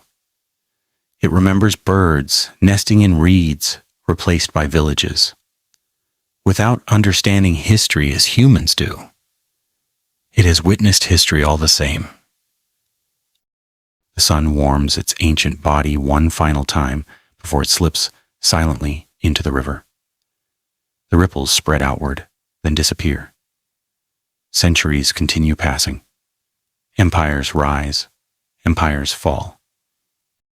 The crocodiles slowly vanish from much of Egypt. Yet they never disappear completely from memory. Every carved temple wall, every painted tomb, every sacred statue of Sobek, every carefully preserved mummy whispers the same quiet truth. The Nile was never only a river. It was a living kingdom shared by countless creatures, each shaping the lives of those who settled beside its waters. Among them, none ruled the hidden world beneath the reeds with greater patience or quiet authority than the crocodile. Even today, if you stand beside the Nile during the peaceful hours before dawn and listen carefully to the gentle movement of the water, it is almost possible to imagine those ancient guardians still waiting beneath the surface, as silent and watchful as they were thousands of years ago. Imagine the first light of dawn spreading gently across the Nile Valley. The eastern sky slowly changes from deep blue to soft shades of gold and rose, while a thin blanket of mist rises from the quiet river. The air feels fresh and cool, carrying the peaceful fragrance of lotus flowers, damp reeds, and fertile soil left behind by the river's annual flood. For a few precious moments, the world is almost silent. Then the silence begins to sing. A single bird calls from the top of a papyrus stem. Another answers from somewhere across the water. Within minutes, hundreds of voices awaken together. The sky itself seems alive. Thousands of years ago, the mornings of ancient Egypt began exactly like this. Before farmers stepped into their fields, before fishermen lowered their nets, and before priests entered the great temples, the birds of the Nile greeted the sunrise. Their songs filled the river valley with life, reminding every living creature that another day had begun. To the ancient Egyptians, birds were far more than beautiful animals. They were messengers. They were companions. They were symbols of the heavens. Many believed that birds connected the world of humans with the world of the gods. Watching them soar effortlessly across the sky inspired wonder that lasted for thousands of years. Imagine standing beside one of the great marshes that once stretched across the Nile Delta. The rising sun reflects upon endless pools of calm water. Tall reeds sway gently in the morning breeze. Suddenly, an enormous flock of ducks bursts into the air. Thousands of wings beat together with a sound like distant rainfall. For a moment, the entire sky seems to ripple with movement. As the flock circles above the marsh, sunlight catches every feather, turning the birds into waves of silver and gold. Soon they settle once more among the reeds, disappearing almost as quickly as they appeared. Scenes like this unfolded every year. The wetlands of ancient Egypt ranked among the richest bird habitats in the ancient world. Migratory birds traveling between Europe, Asia, and Africa discovered an oasis unlike any other. The Nile became a great resting place, a place to feed, a place to recover, a place to raise young before continuing their remarkable journeys. Some birds remained only for a season, others stayed throughout the year. Together they created one of Earth's greatest natural spectacles. Imagine the peaceful soundscape surrounding an ancient village. Geese call from nearby pools. Herons stand patiently along shallow banks, waiting for fish. Ibises move gracefully through wet mud, their curved bills searching beneath the surface. Cranes step carefully across flooded fields. Kingfishers flash brilliant colors as they dive into the river. Above everything else, graceful flocks of pelicans glide silently across the morning sky. Every direction offers movement. Every direction offers song. Children growing up beside the Nile would have learned these voices before they learned many words. They knew which birds arrived with the changing seasons. They recognized which calls warned of approaching rain. They watched migrating flocks appear almost like living clouds stretching across the horizon. Nature itself became a calendar. The birds never carried clocks, yet they always knew when to arrive. Imagine following a family of migrating geese. Far to the north, cooler weather announces the coming winter, without maps, without roads, without written instructions. The flock begins its long journey south, across mountains, across seas, across deserts. Day after day, they fly together, each bird taking turns facing the strongest winds. When one grows tired, another quietly moves forward. No one commands them. No one gives orders. The journey succeeds because every member contributes. Eventually, the great ribbon of birds reaches the Nile. Below them stretches a green valley unlike anything surrounding it. Water sparkles beneath the afternoon sun. Fresh vegetation covers the floodplains. Food is abundant. The geese descend together, their wings slowing gracefully before touching the calm water. Another migration has safely ended. Ancient Egyptians welcomed these seasonal visitors. Many birds provided food. Others inspired religious beliefs. Some became artistic symbols that survived thousands of years. Few birds held greater importance than the ibis. With its elegant white feathers, black head, and long curved bill, it moved quietly through marshes, searching for insects, frogs, and small fish. Its calm behavior fascinated ancient observers. Every careful step seemed thoughtful. Every movement appeared deliberate. Over time, the ibis became closely connected with Thoth, the god of wisdom, writing, and knowledge. Perhaps people saw wisdom reflected in the bird's quiet patience. Perhaps they admired its careful search for food. Whatever the reason, the ibis entered Egyptian culture so deeply that millions were eventually raised, protected, and carefully mummified as sacred offerings. Even today, seeing ancient images of the ibis reminds us how closely nature and belief were woven together. Another familiar companion was the graceful heron. Standing perfectly still for astonishing lengths of time, it waited with remarkable patience before striking, suddenly, at passing fish. Its reflection upon calm water created images so peaceful that artists returned to them again and again. Temple walls, tomb paintings, and carved reliefs often included these elegant birds among scenes of daily life. They were not decorations. They were memories. Imagine an artist kneeling beside a freshly prepared wall inside a nobleman's tomb.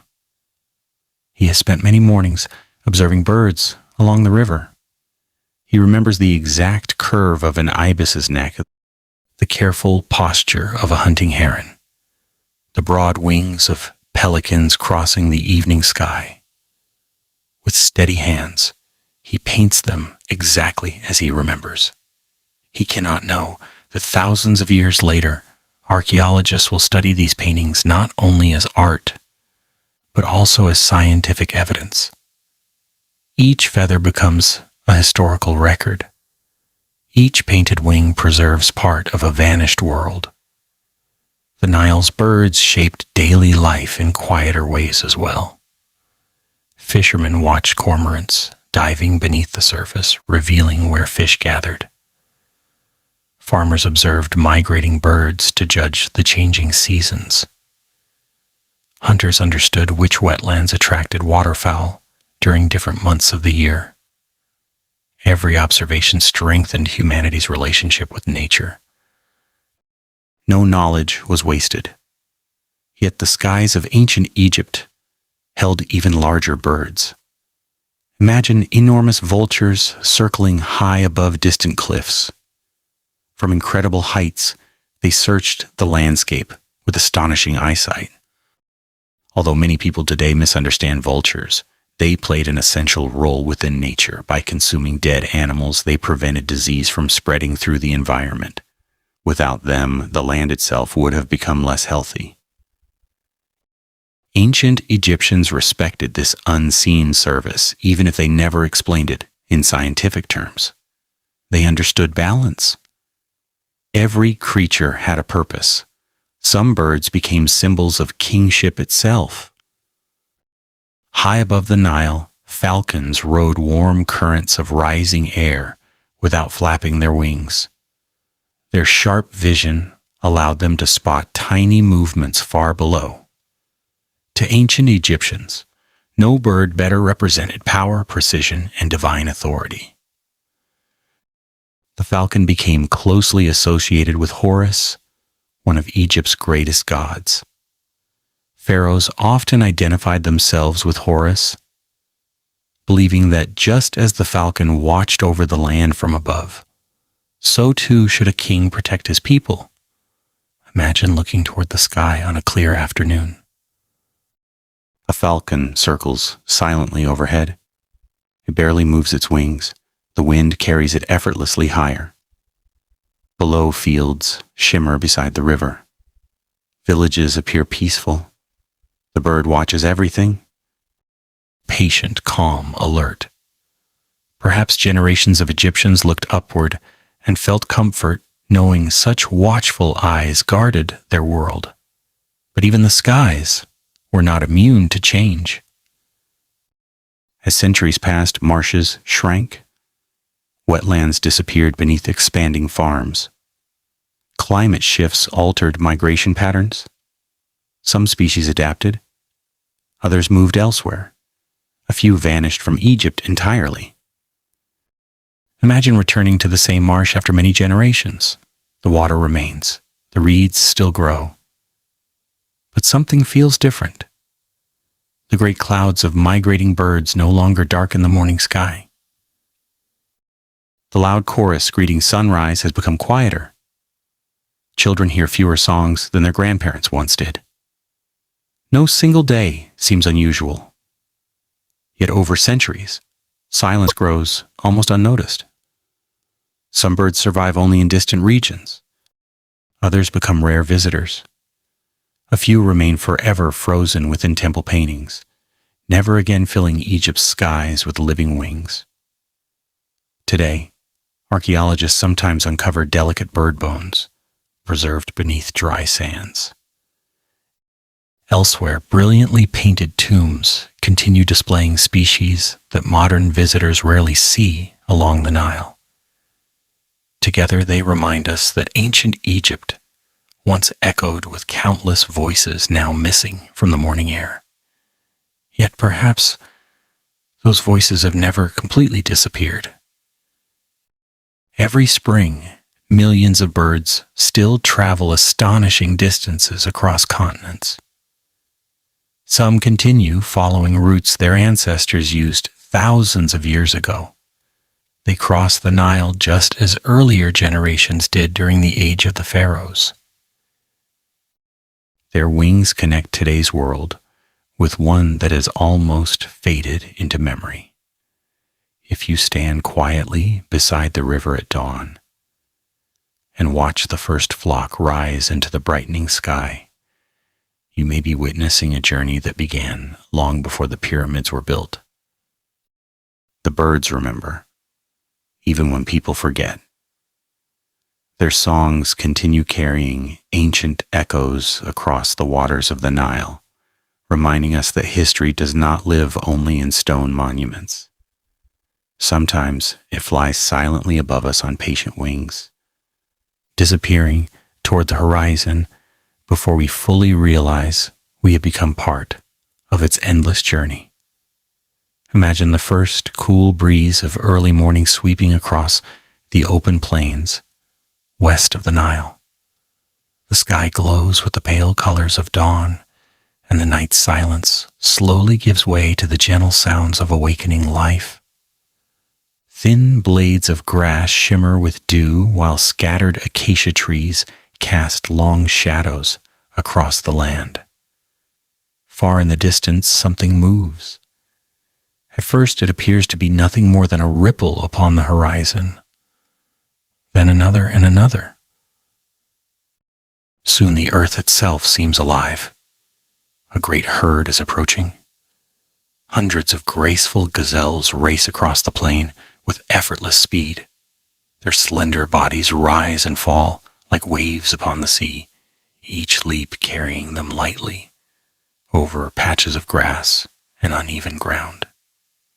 They move together with remarkable harmony, changing direction almost as though sharing a single thought. Above them, a flock of small birds follows closely. The morning belongs to both sky and earth. For countless generations, scenes like this unfolded across ancient Egypt. Before the expanding desert transformed much of northern Africa, wide grasslands supported enormous herds of grazing animals.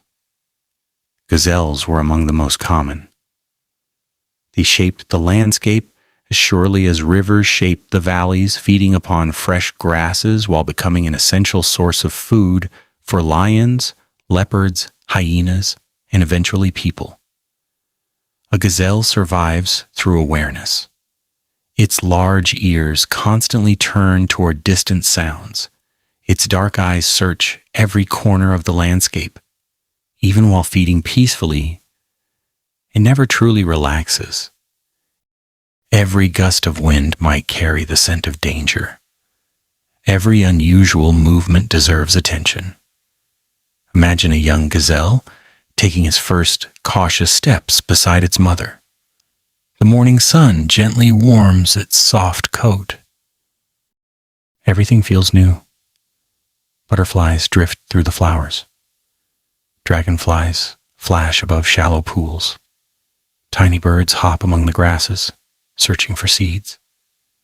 The young animal pauses often, watching everything with innocent curiosity.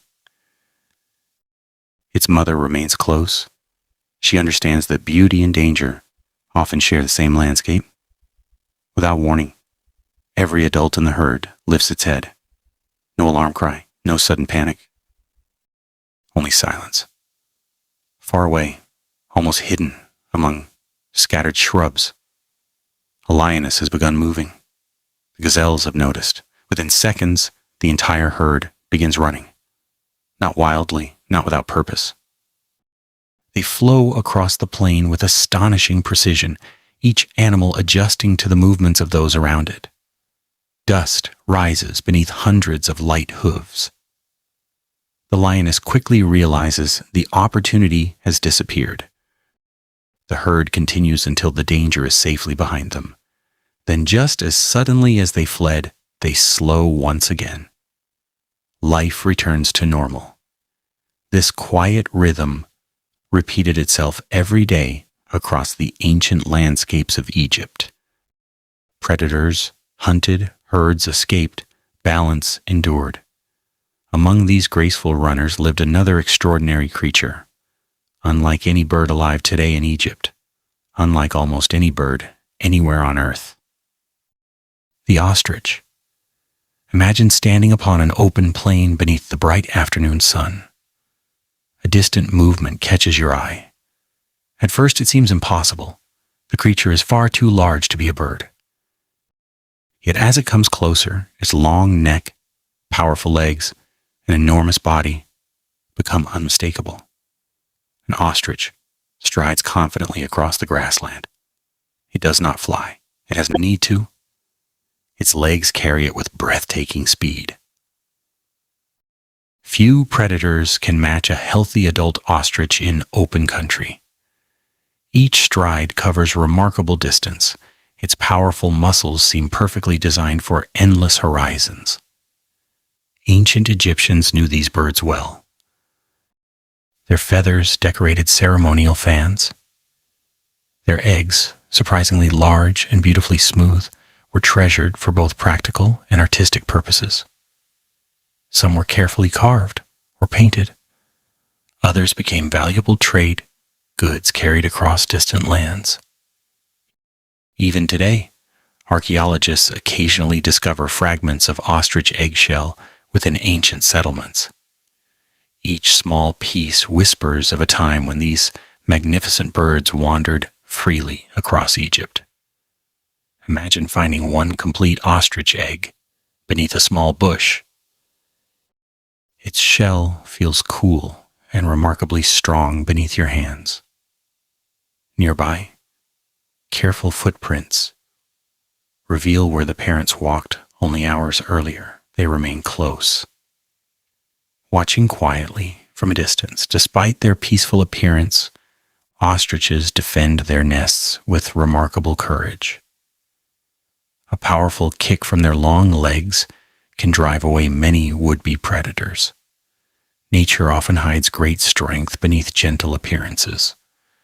Throughout the changing seasons, gazelles and ostriches shared the same open country. They benefited from one another without realizing it. The height of an ostrich allowed it to spot distant danger. The sensitive hearing of gazelles detected sounds carried upon the wind. Together, they became part of a living network where every species contributed to the survival of others. Early human communities observed these relationships carefully. Hunters learned where gazelles preferred to graze after seasonal rains. They watched ostriches gather near dependable water sources during the hottest months. Nothing escaped careful observation. Every lesson increased the chances of survival. Imagine an experienced hunter walking with his young daughter across the grasslands. He does not carry many possessions, only simple tools. The child notices hoof prints pressed into soft ground. She asks questions. Her father kneels beside the tracks. Patiently, he explains the difference between fresh prints and old ones. He shows her how the sharp edges of newly formed tracks gradually soften beneath the wind. He points towards scattered feathers caught among thorny branches. Ostriches passed this way yesterday. Knowledge grows quietly, one careful observation at a time. As generations passed, Egypt itself continued changing. The rains became less dependable. Grasses grew shorter. Water holes disappeared. The great herds that once covered the plains gradually became smaller. Some animals followed retreating grasslands farther south. Others remained as long as they could. Imagine one ancient migration. Thousands of gazelles begin moving together beneath a cloudless sky.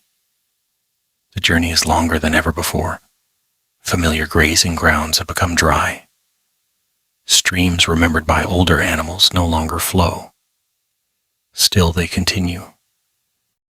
The youngest simply follow. The oldest carry memories of greener lands. Every step takes them farther from Egypt. The ostriches face similar choices. Open plains shrink. Vegetation changes. Human settlements slowly spread across the river valley. Fields replace wild grass. Livestock graze where antelope once gathered. Conflict becomes increasingly common. Hunters improve their skills. Animals grow more cautious. The balance begins shifting. Not suddenly, not dramatically, but quietly. Century after century. One generation notices slightly fewer gazelles. The next remembers fewer ostriches. Grandparents tell stories of enormous herds that darkened the horizon. Their grandchildren struggle to imagine such abundance. Ancient artists continue painting them. Temple walls preserve elegant gazelles leaping through marshes. Ostriches appear upon ceremonial objects with graceful accuracy. Every carved feather, every slender leg, every carefully shaped horn becomes part of an unexpected archive. Stone remembers, sand remembers. Human memory sometimes fades. Yet these quiet works of art continue speaking. Archaeologists studying ancient settlements often uncover delicate gazelle bones among the remains of daily life. They reveal what people ate, where animals lived, how environments slowly transformed across thousands of years. Even tiny fragments of ostrich eggshell help reconstruct forgotten ecosystems. History often survives in the smallest details. Imagine one final evening upon the ancient plains. The setting sun paints the grass with soft shades of amber. A small herd of gazelles pauses beside a quiet pool. Not far away, two ostriches stand against the glowing horizon. The air is still. The wind barely stirs. Everything feels timeless. Neither the gazelles nor the ostriches know that their descendants will one day disappear from this land. They simply live another peaceful evening beneath the African sky. Nature never announces its endings. They arrive one quiet season after another. Today the vast herds are gone. The great runners of ancient Egypt survive mainly in distant lands. Ancient carvings, weathered bones, and stories patiently uncovered by archaeologists. Yet whenever we picture those forgotten grasslands, we can still imagine them. The graceful leap of a gazelle, the long stride of an ostrich, the soft thunder of countless hooves crossing green plains that have long since become silent beneath the endless sands. Their footprints vanished thousands of years ago, but their story continues, one gentle step at a time. Imagine the gentle glow of early morning spreading across an ancient Egyptian village. The Nile has just begun reflecting the first rays of the rising sun. Smoke rises quietly from small cooking fires, and the scent of freshly baked bread mingles with the fragrance of damp earth left by the river's annual flood. Farmers prepare for another day's work. Children wander sleepily through narrow paths between mud brick homes, and fishermen untie their boats from simple wooden posts along the riverbank. Life awakens slowly, not only for people, but for the countless animals that have learned to live beside them. Unlike the mighty elephants that once crossed distant grasslands, or the lions whose roars echoed across ancient plains, these creatures share the everyday world of Egypt's people. Some wander freely through villages. Others live among temples. Some are welcomed into homes, while others remain mysterious visitors whose arrival carries deep meaning. Together they become companions in a civilization unlike any other. One of the first animals to stir is the cat. Before anyone notices it, a small, striped cat quietly slips through the shadows between grain storage buildings. Its movements are almost silent. Every step is careful. Every pause seems deliberate. It stops beside a basket filled with harvested grain. Hidden beneath the straw, a mouse has been busy through the night. The cat waits. It does not rush. It does not waste energy.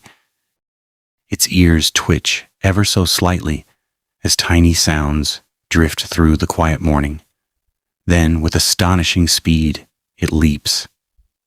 Only a brief rustle follows.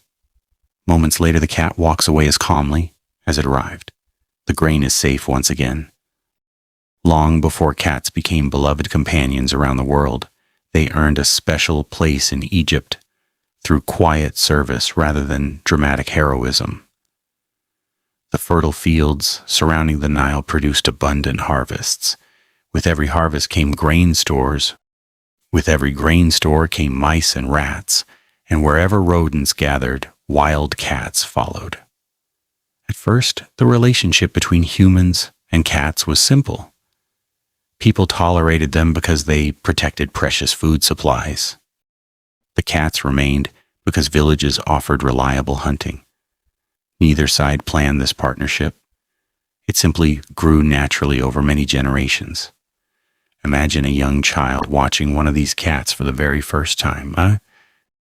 The animal moves with such grace that every motion seems almost effortless. It climbs low walls without hesitation. It balances along narrow rooftops. It slips through reeds where even birds struggle to notice it. The child smiles. Soon, scraps of food begin appearing beside the family home. The cat grows less fearful. Its kittens are born nearby. A quiet friendship begins. Without realizing it, people and cats slowly change each other's history. As centuries pass, the cat becomes far more than a useful hunter. Its calm confidence, sharp senses, and protective nature inspire admiration throughout Egypt. Eventually, these qualities become closely associated with Bastet, the gentle goddess often represented with the head of a cat. Bastet came to symbolize protection, family, music, joy, and the warmth of home. To care for a cat was no longer simply practical. It carried spiritual meaning as well. Many families treated their feline companions with remarkable affection. Some cats wore simple collars. Others rested beside their owners inside comfortable homes. When beloved cats died, some were carefully mummified, allowing them to accompany their families into eternity. Even today, archaeologists continue discovering beautifully preserved cat mummies, quietly reminding us how deeply these animals touched ancient lives. Now imagine looking toward the marshes beyond the village. Tall reeds sway gently beneath the morning breeze. Among them walks another familiar companion, the sacred ibis. Its white feathers glow softly in the sunlight, while its long, curved bill probes carefully through shallow water. Every movement is slow, every step measured. Nothing seems hurried. The ibis searches patiently for insects, frogs, tiny fish, and small crustaceans hidden beneath the mud. Ancient Egyptians watched these birds for countless generations. Perhaps they admired the calm intelligence reflected in every careful movement. Perhaps they saw wisdom in its patient search. Over time, the ibis became forever linked with Thoth, the god of writing, learning, mathematics, and knowledge. Imagine a young student entering a temple school for the first time. Nearby, an ibis walks quietly beside a reflecting pool. The teachers smile gently.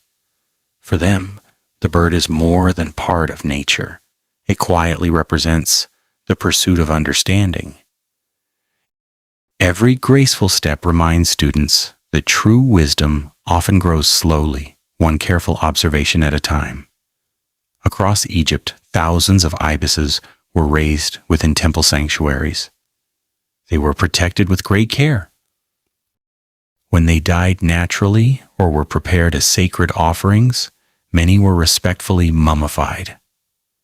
Modern discoveries have revealed entire underground galleries filled with carefully wrapped ibises, each representing the devotion of someone seeking divine guidance. Not every sacred companion possessed such gentle manners. As the morning grows brighter, another remarkable animal appears upon the rocky cliffs overlooking the Nile, a baboon. Its thick fur catches the sunlight while it sits quietly, watching the valley below. Soon several others join it. They groom one another patiently before beginning another day. To ancient Egyptians, baboons were fascinating creatures. They appeared thoughtful, curious, social. At sunrise, baboons often greeted the morning with loud calls echoing across the landscape. These dramatic greetings inspired ancient observers. Some believed the baboons were welcoming the rising sun itself. Because of this behavior, baboons also became associated with Thoth and with the daily rebirth of light. Imagine standing beneath those cliffs as dawn arrives. The eastern horizon begins glowing brighter. Suddenly the baboons call together. Their voices bounce across the valley, reaching fields, temples, and villages. For the people below, the sound feels almost ceremonial. Another day has begun. Nature itself seems to celebrate the sunrise. Egyptians noticed details that many others overlooked. Every creature had something to teach. The careful cat demonstrated patience. The ibis revealed thoughtful precision. The baboon reminded people of community and daily renewal. Even the humble scarab beetle earned extraordinary respect. Imagine kneeling beside a quiet patch of earth after the Nile flood has receded. A small black beetle carefully rolls a perfectly shaped ball across the ground. It works tirelessly, forward, always forward.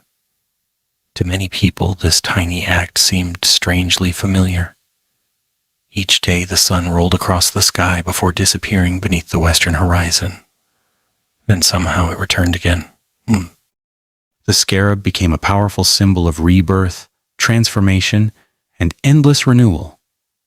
Its image appeared everywhere. Amulets, jewelry, temple carvings, royal tombs.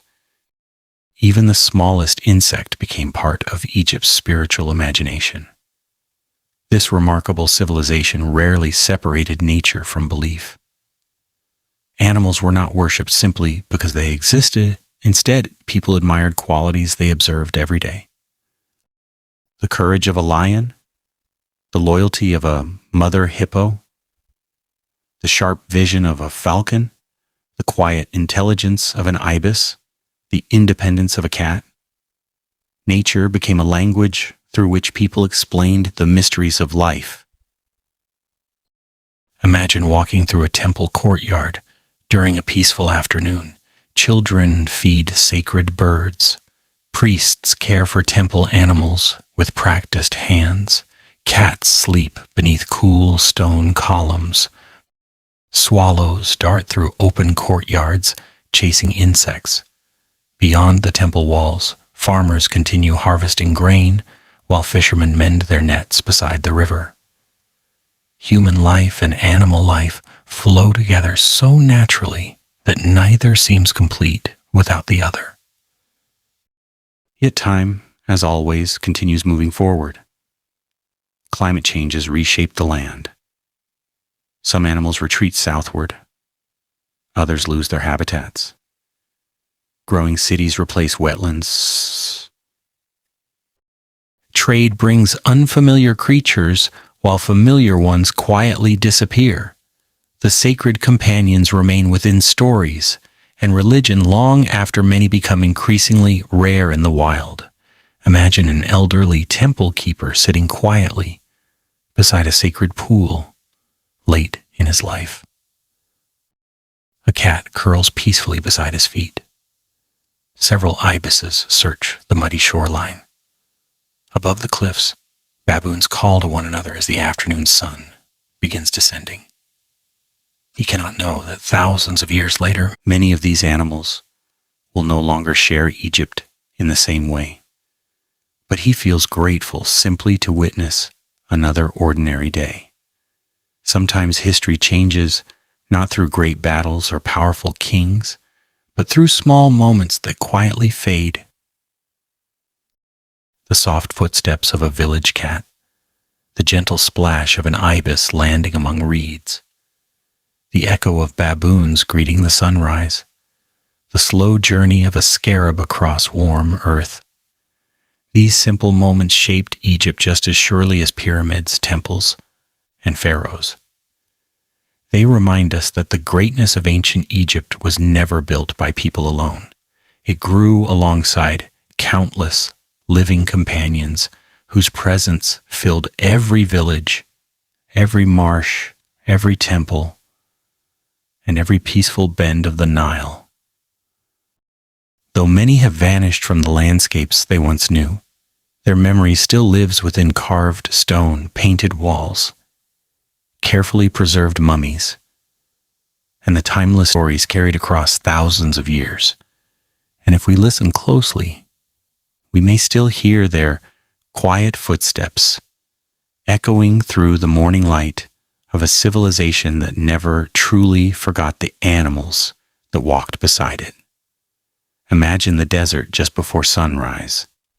The stars still shine above the endless dunes, while the eastern horizon slowly begins to glow with soft shades of blue and gold. A cool breeze drifts across the sand, carrying almost no sound. At first glance, the landscape appears empty, silent, timeless. But beneath your feet lies another world. Hidden below layers of sand are the bones of elephants that once wandered green valleys. Nearby rest the footprints of giraffes that browsed the tops of ancient acacia trees. Deep beneath forgotten riverbanks lie the remains of hippopotamuses that spent their days cooling themselves in the waters of the Nile. Fragments of ostrich eggshell wait patiently beside ancient campsites, while faded paintings inside quiet tombs still preserve the graceful wings of birds that once darkened Egypt's skies. The desert is not empty. It is a library. Its pages are written with stone, fossils, pollen, bones, footprints, and memories that have survived for thousands of years. As the first sunlight reaches the horizon, imagine the desert slowly awakening, not as the dry wilderness we know today, but as the vibrant world it once was. Picture endless grasslands stretching farther than the eye can see. Lakes sparkle beneath the morning sun. Papyrus marshes sway gently in the breeze. Acacia forests cast long shadows across rich soil. Gazelles leap through the grass while ostriches stride confidently across the open plains. Elephants move together in quiet family groups. Lions rest beneath scattered trees after a long night's hunt. Birds rise from the wetlands in numbers so great that they briefly hide the morning sky. The Nile flows through the center of this living world, connecting every creature together. It is difficult to imagine. Yet for thousands of years, this was Egypt. Not the Egypt of endless sand, not the Egypt of silent deserts, but a land overflowing with life. Throughout this journey, we have met many remarkable animals. The patient elephants that quietly reshape forests simply by feeding. The graceful giraffes that reach leaves no other animal could touch. The powerful lions whose voices echoed across the ancient plains. The enormous hippopotamuses that ruled the river after sunset. The silent crocodiles waiting beneath the reeds. The birds whose migrations linked continents long before people understood geography. The swift gazelles and towering ostriches that raced across landscapes now buried beneath dunes. The faithful cats, wise ibises, curious baboons, and countless smaller creatures that shared every village, temple, and riverside home. Each species played a role. None existed alone. Every animal depended upon another. Every plant supported countless lives. Every drop of water connected the entire landscape. Nature built its own quiet balance over thousands of years. Then slowly, that balance began to change. Not because of one single disaster, not because of one terrible storm, but through countless small changes unfolding across many centuries. Rainfall became less reliable. Lakes slowly shrank. Grasslands gradually disappeared. Forests became scattered. The Sahara expanded one season at a time. Animals followed the retreating water. Some adapted, some migrated. Others quietly disappeared from Egypt forever. People changed as well. As the environment grew drier, communities gathered ever closer to the dependable waters of the Nile. The river became Egypt's lifeline. Villages became towns. Towns became cities. Fields replaced marshes. Trade expanded. Civilizations flourished. Temples rose toward the sky. Pyramids transformed the horizon. History often celebrates these remarkable achievements, and rightly so. The accomplishments of ancient Egypt continue inspiring people around the world. Yet alongside every magnificent temple stood another story, a quieter story. The story of the natural world that made civilization possible. Without the annual floods of the Nile, the fields would have remained barren. Without fertile soil, harvests would have failed. Without healthy ecosystems, fish, birds, grazing animals, and countless other forms of life could not have supported growing populations. Human history and natural history were never separate. They always walked together. Perhaps that is the greatest lesson hidden beneath Egypt's sands. Imagine an elderly Egyptian farmer sitting beside the Nile as evening approaches. He watches birds returning to their nests. A cat stretches lazily beside a doorway. Frogs begin calling from nearby reeds. The river reflects the colors of the setting sun. To him, none of these sights seem extraordinary. They are simply life. Ordinary moments often become the most precious only after they disappear. Thousands of years later, archaeologists carefully uncover tiny fragments of that ordinary world. A single feather preserved inside a tomb, a crocodile mummy wrapped in linen, a carved image of a giraffe upon ancient stone, an elephant tusk shaped into beautiful artwork, a piece of ostrich eggshell discarded beside a forgotten campsite, a handful of ancient pollen grains trapped within layers of mud. Each discovery tells only a small part of the story. Together, they reveal something extraordinary. The Egypt we know today is only the latest chapter in a much older book. Long before the Pharaohs, nature wrote the opening pages. The animals came first, the rivers came first, the forests came first. Human civilization grew from foundations created by countless generations of living creatures. Perhaps this understanding changes the way we see the world around us today. Across our own planet, landscapes continue changing. Some forests grow smaller, some wetlands disappear, certain animals become increasingly rare, others struggle to adapt to environments transformed by human activity and shifting climates. The story of ancient Egypt gently reminds us that environmental change often happens slowly enough that one generation barely notices it. Only centuries later does the full picture become clear. The people living beside the Nile probably never imagined that elephants would vanish from their homeland. They likely believed birds would always fill the skies. They assumed hippos would forever emerge from the river each evening. Life seemed permanent. Yet history teaches otherwise. Nothing in nature remains exactly the same forever. Still, this is not a story only about loss. It is also a story about memory, about discovery, about learning. Because the animals themselves may have disappeared from Egypt, but their stories remain wonderfully alive.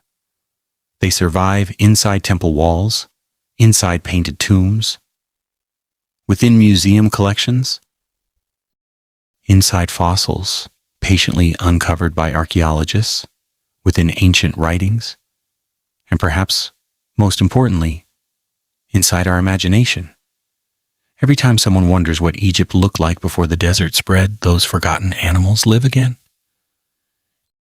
Every child who learns that elephants once walked near the Nile helps keep their memory alive.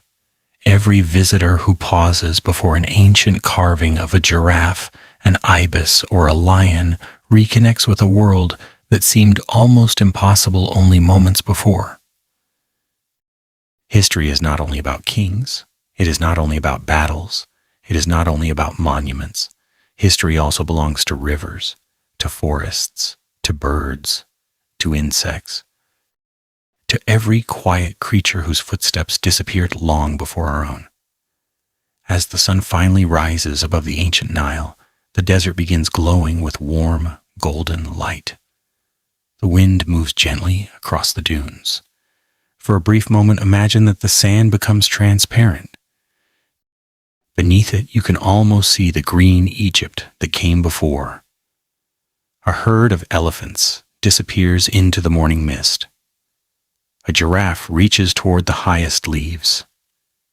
A lion watches peacefully from distant grass. Hippos slip quietly beneath the water. Crocodiles rest along warm riverbanks. Thousands of birds rise together into the brightening sky. Gazelles race across endless plains. Cats wander peacefully between village homes. The world feels alive once more. Then the vision slowly fades. The desert returns. The wind smooths away every imagined footprint. Only silence remains. Yet it is no longer an empty silence. It is filled with quiet echoes. Echoes of forgotten rivers. Echoes of vanished forests. Echoes of magnificent animals that once called ancient Egypt home. And perhaps, if we listen with patience, those echoes leave us with one final thought. The greatest monuments of ancient Egypt were never only the pyramids or the temples. They were also the living landscapes that made those wonders possible.